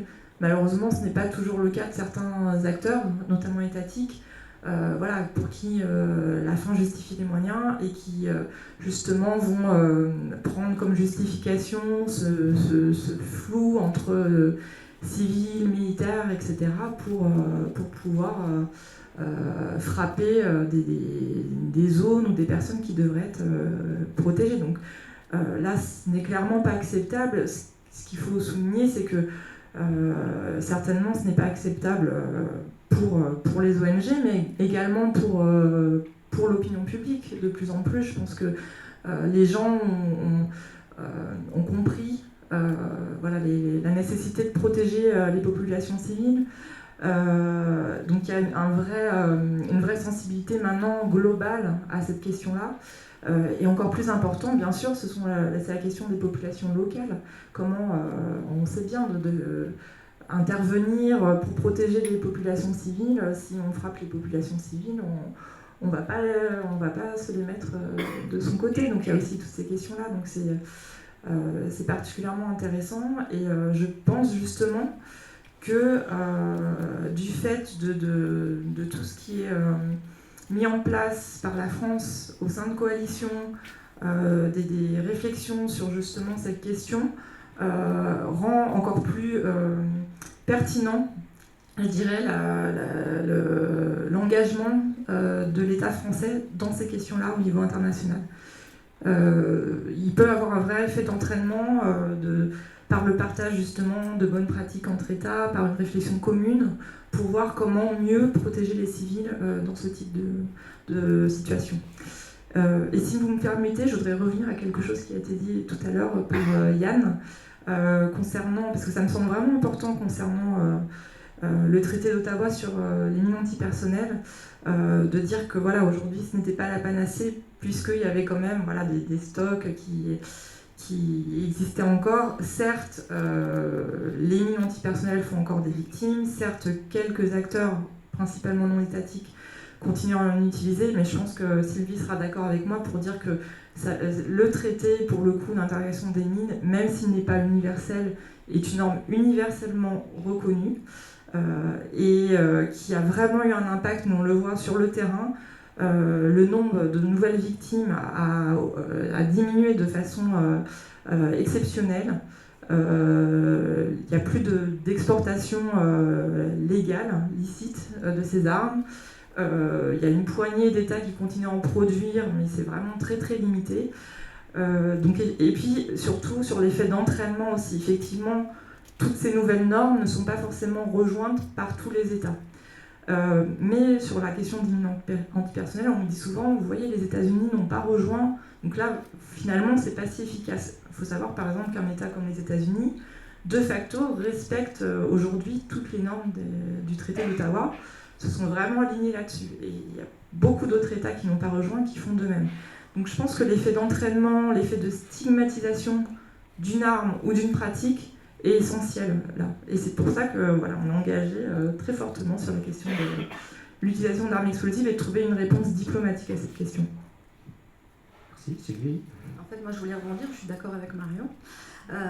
Mais effectivement, en même temps, les mines antipersonnelles, c'est un problème particulier. C'est vrai que ça correspondait à un contexte géopolitique à la fin des années 90, très différent de celui d'aujourd'hui. On était dans la mouvance de la post-guerre froide, on avait plein d'envie, plein d'espoir, qui ont un petit peu tourné court, enfin, oui, quand même.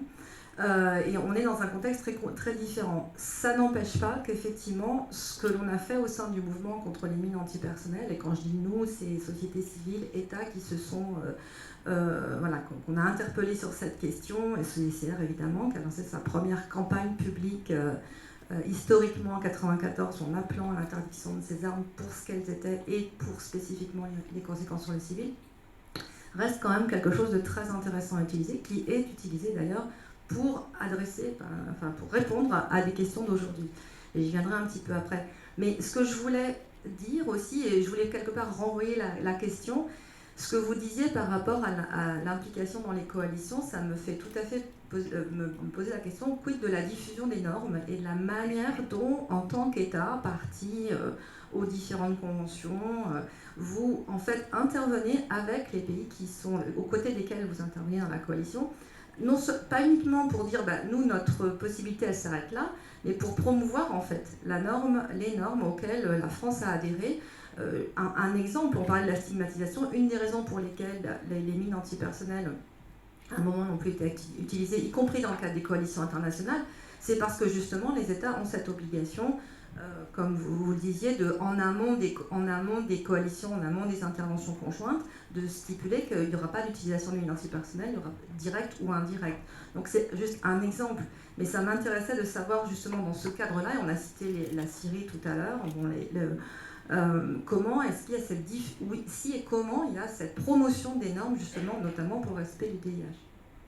que vous aviez évoqué au début d'ailleurs de votre intervention. Ah, tout à fait. Alors, Quelle est votre expérience dans la documentation sur laquelle se met d'accord une coalition avant de commencer à œuvrer ensemble, il peut y avoir des dispositions qui prévoient qu'explicitement certains types d'armements ne seront pas utilisés, ou il peut y avoir simplement des clauses qui prévoient que tel ou tel usage dans tel ou tel environnement, on peut se mettre des limites en coalition, ça peut faire partie des conditions sur lesquelles on s'engage ensemble.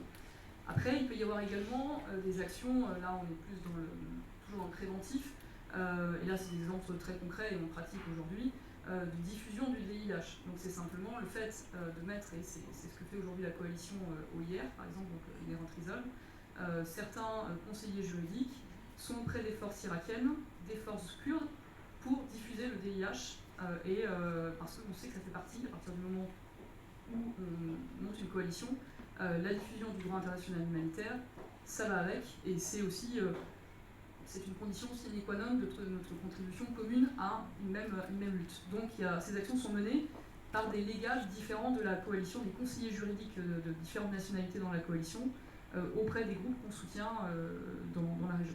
Ça touche aussi par exemple des coalitions du type sahélienne, du type Serval, opération Serval, qui implique des armées de pays africains. Alors là, je dirais que c'est même encore beaucoup plus direct, puisqu'effectivement la France est leader sur cette opération, et qu'on est dans des opérations conjointes très souvent, où on combat même aux côtés de nos partenaires nigériens, des partenaires maliens, des partenaires tchadiens. Et donc là, on fait des opérations ensemble. Donc là, on a une obligation de se mettre d'accord dès le départ sur le type d'action qu'on va mener ensemble, puisque la responsabilité de l'un et de l'autre État peut être engagée si l'une ou des actions contrevient au droit international humanitaire, où il y aura obligation de dénonciation pour l'État qui pourrait constater que son partenaire ne respecte pas le DIH. En tout cas, c'est les consignes qui sont données aux militaires français, c'est que si jamais il y a constat d'une violation du droit international humanitaire, il doit y avoir on va d'abord essayer de faire cesser cette violation. Si c'est impossible, essayer de rendre compte. Et ensuite, il y a un dialogue diplomatique pour faire cesser ces violations. Et là, on est vraiment dans ces échanges bilatéraux et dans ces opérations conjointes, dans des obligations encore plus fortes que celles d'une coalition. Merci. Catherine, on est dans le dernier quart d'heure de notre débat. Je voudrais qu'on s'intéresse maintenant quand même à la question des responsabilités par rapport à ce droit international humanitaire dans les opérations de guerre. On a vu beaucoup de choses, on a vu que l'équilibre est souvent difficile à trouver entre mener une guerre en respectant le VIH. Mais la question maintenant, c'est la question d'au-delà, c'est-à-dire lorsqu'on constate par exemple que des belligérants sont en faute par rapport au droit international, qu'ils mènent des guerres qui sont hors cadre, etc., etc. Quels moyens finalement disposez-vous, au-delà des simples recommandations, rapports, rendus compte, qu'est-ce qu'on peut vraiment faire aujourd'hui dans cette façon de mener des guerres contemporaines qui sont très confuses, on l'a vu. Qu'est-ce qu'on peut faire? Qu'est-ce qu'il faut faire à votre avis? Le droit international humanitaire, et en particulier les conventions de Genève, les protocoles additionnels et effectivement le droit coutumier, exige des États qui répriment les violations graves du droit humanitaire. Donc la responsabilité incombe d'abord et avant tout à chaque État de faire respecter le droit humanitaire par ses propres forces ou par toute personne, tout individu qui serait soupçonné, accusé d'avoir commis des crimes de guerre, faire en sorte que ces individus rendent compte devant la justice. Donc ça, c'est une obligation qui existe depuis 1949 dans les conventions de Genève et dans les autres sources de droit que j'ai nommées. Maintenant, au-delà de la répression pénale des crimes de guerre, les États ont aussi d'autres moyens, ils ont des moyens entre eux aussi au travers de sanctions et d'autres moyens de pression entre eux pour faire respecter le droit humanitaire entre la volonté d'État, par les États qui seraient partis à des conflits et qui, effectivement, violeraient ce droit. Pour le reste, je me fais l'écho des questions et des commentaires qui ont été faits tout à l'heure. Ce qui est extrêmement important, c'est la diffusion et de faire connaître ce droit et effectivement de former les forces armées dans le respect de ce droit humanitaire.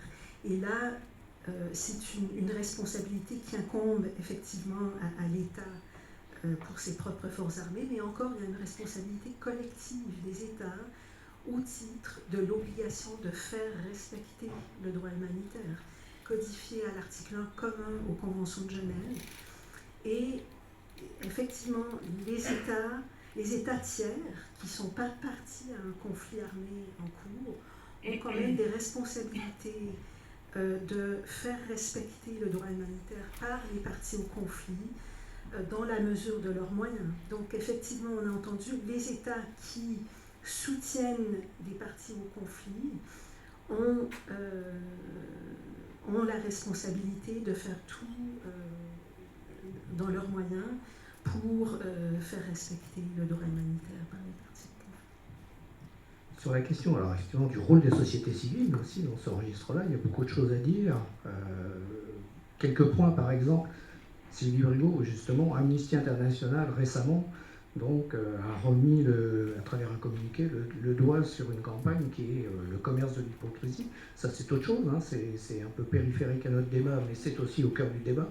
C'est effectivement de voir que des pays occidentaux, marchands d'armes, diffusent par eux-mêmes, effectivement, ensuite des possibilités de violation du droit international humanitaire dans des conflits. Donc il y a toute cette vigilance citoyenne à avoir autour de ces questions. Ouais, complètement.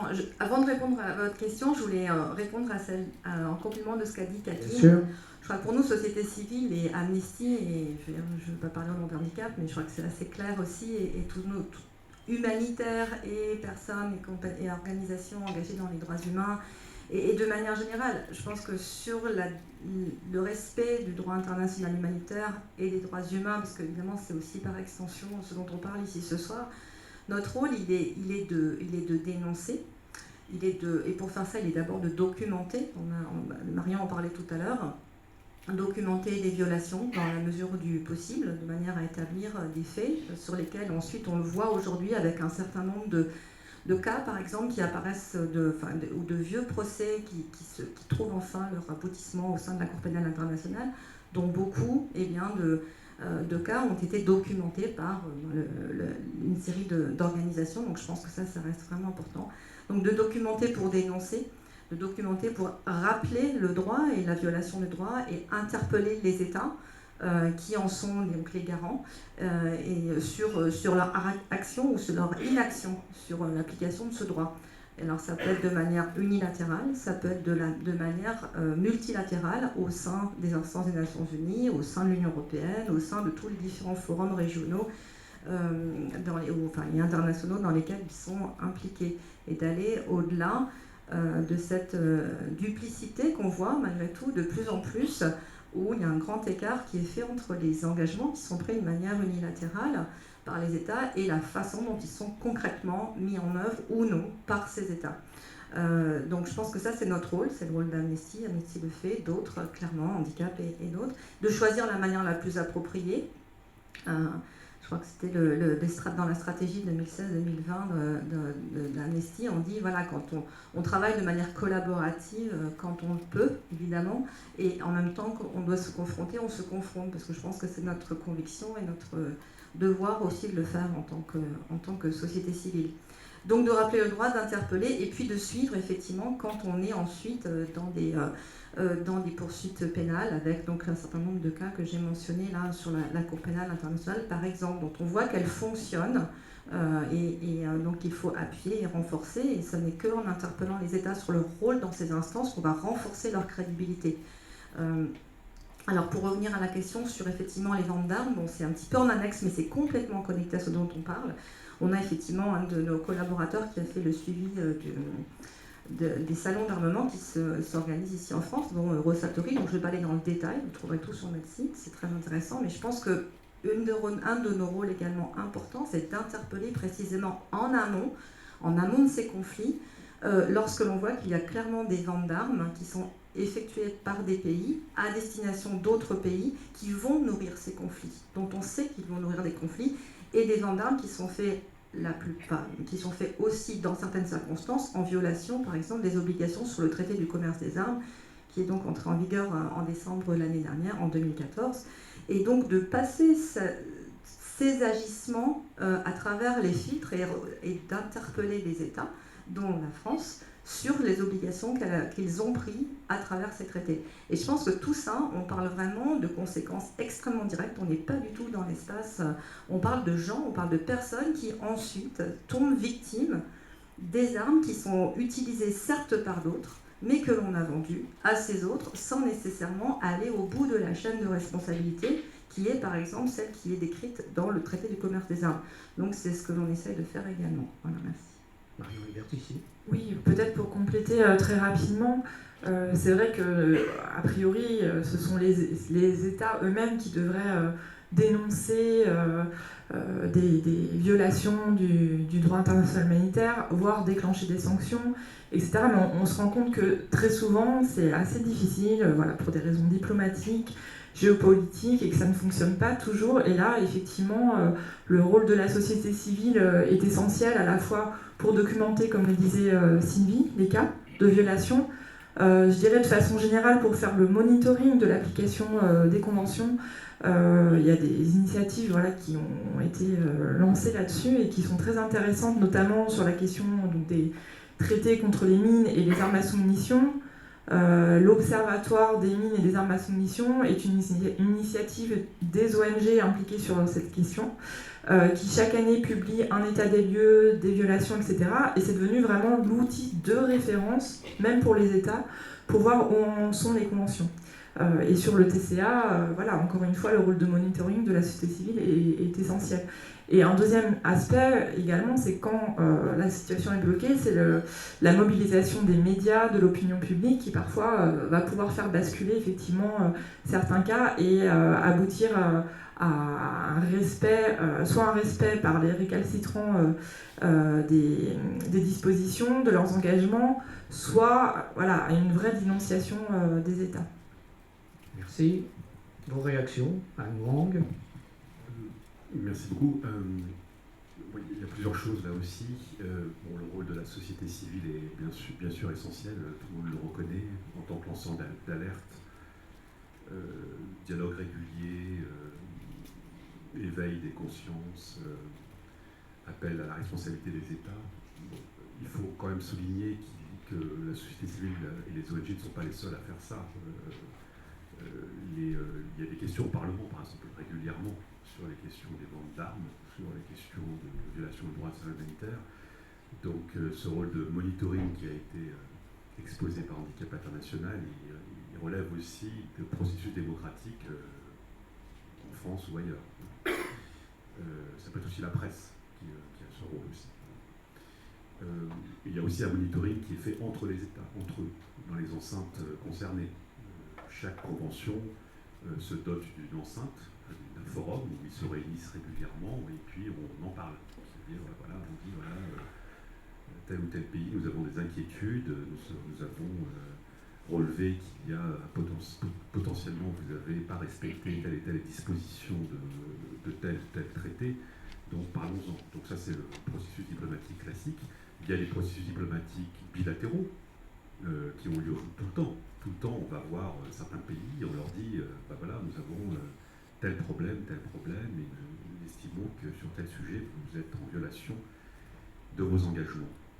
Alors, bon, ça ne se fait pas sur la place publique tout le temps. Ça se fait, par exemple, moi je suis aussi responsable d'une organisation qui s'appelle l'OSCE, où il y a un dialogue politique toutes les semaines. Mercredi à Vienne, ça s'appelle le Forum de coopération et de sécurité, sur plein de sujets, politico-militaires, mais aussi sur les sujets d'armement. On interpelle l'Ukraine, la Russie, l'Azerbaïdjan, je ne sais qui, l'Arménie, sur tel ou tel sujet concernant l'utilisation des armes. Voilà, premier point. Sur le traité sur le commerce des armes, qui a été très justement soulevé par nos amis,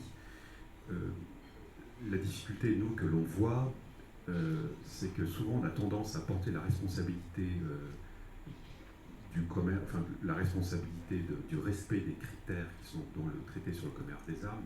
Le traité sur le commerce des armes dit en gros avant d'envisager le commerce d'une arme ou la vente d'une arme ou l'achat d'une arme, il faut respecter les principes de droit international humanitaire et des principes de droit de l'homme.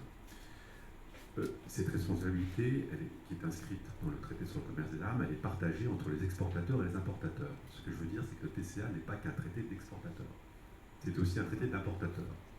Et très souvent, moi, mon reproche, c'est que les ONG s'acharnent sur les exportateurs, beaucoup moins sur les importateurs. Alors, c'est tout à fait c'est légitime, mais c'est en même temps une façon un peu partielle d'interpréter le TCA. Puisque les importateurs qui utilisent l'arme, c'est eux qui les emploient, ont une pleine responsabilité dans l'emploi. Ce qui n'enlève rien du tout à la responsabilité de l'exportateur. On le reconnaît complètement, et c'est pour ça qu'on a adhéré au traité sur le commerce des armes. Ce qui n'est pas le cas d'un bon nombre d'États, et notamment d'un grand nombre d'États impliqués dans des conflits armés actuellement. Peggy McGregor. Je vais dire un mot très rapide de l'activité assez importante qu'ont eu les forces armées françaises en matière de répression, puisque dans le volet trafic des armes, il y a bien sûr le volet répression, notamment pour faire respecter les embargos. Je donnerai deux exemples. Le premier, il y a eu une saisie d'armes très importante par une frégate qui s'appelle la Provence en océan Indien, avec des stocks très importants d'armes qui venaient en violation d'un embargo à destination de la Somalie et de l'Érythrée. C'est une saisie assez récente et vous pouvez trouver en source ouverte les détails sur ce sujet. Donc c'est la première fois qu'un État a fait venir le groupe de contrôle créé par les Nations Unies, qui est basé au Kenya, en France, pour lui faire vérifier, pour lui faire qu'il ait l'occasion d'inspecter l'ensemble du stock d'armement saisi. C'est une contribution de la France à la mise en œuvre de cet embargo qui date d'avril-mai 2016.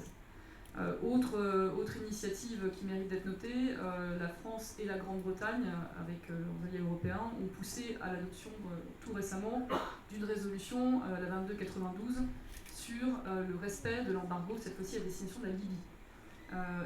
C'est ce qui va être à l'origine d'une modification du mandat de l'opération UNAVFOR Sophia, qui aujourd'hui s'occupe principalement de la lutte contre les trafics liés aux migrants.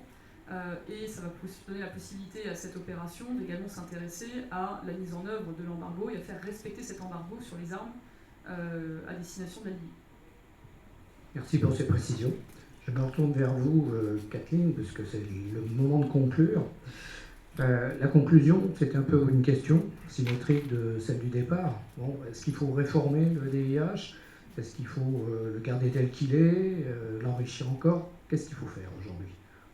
Je pense que dans l'absolu, les règles du DIH répondent aux besoins dans les conflits armés aujourd'hui.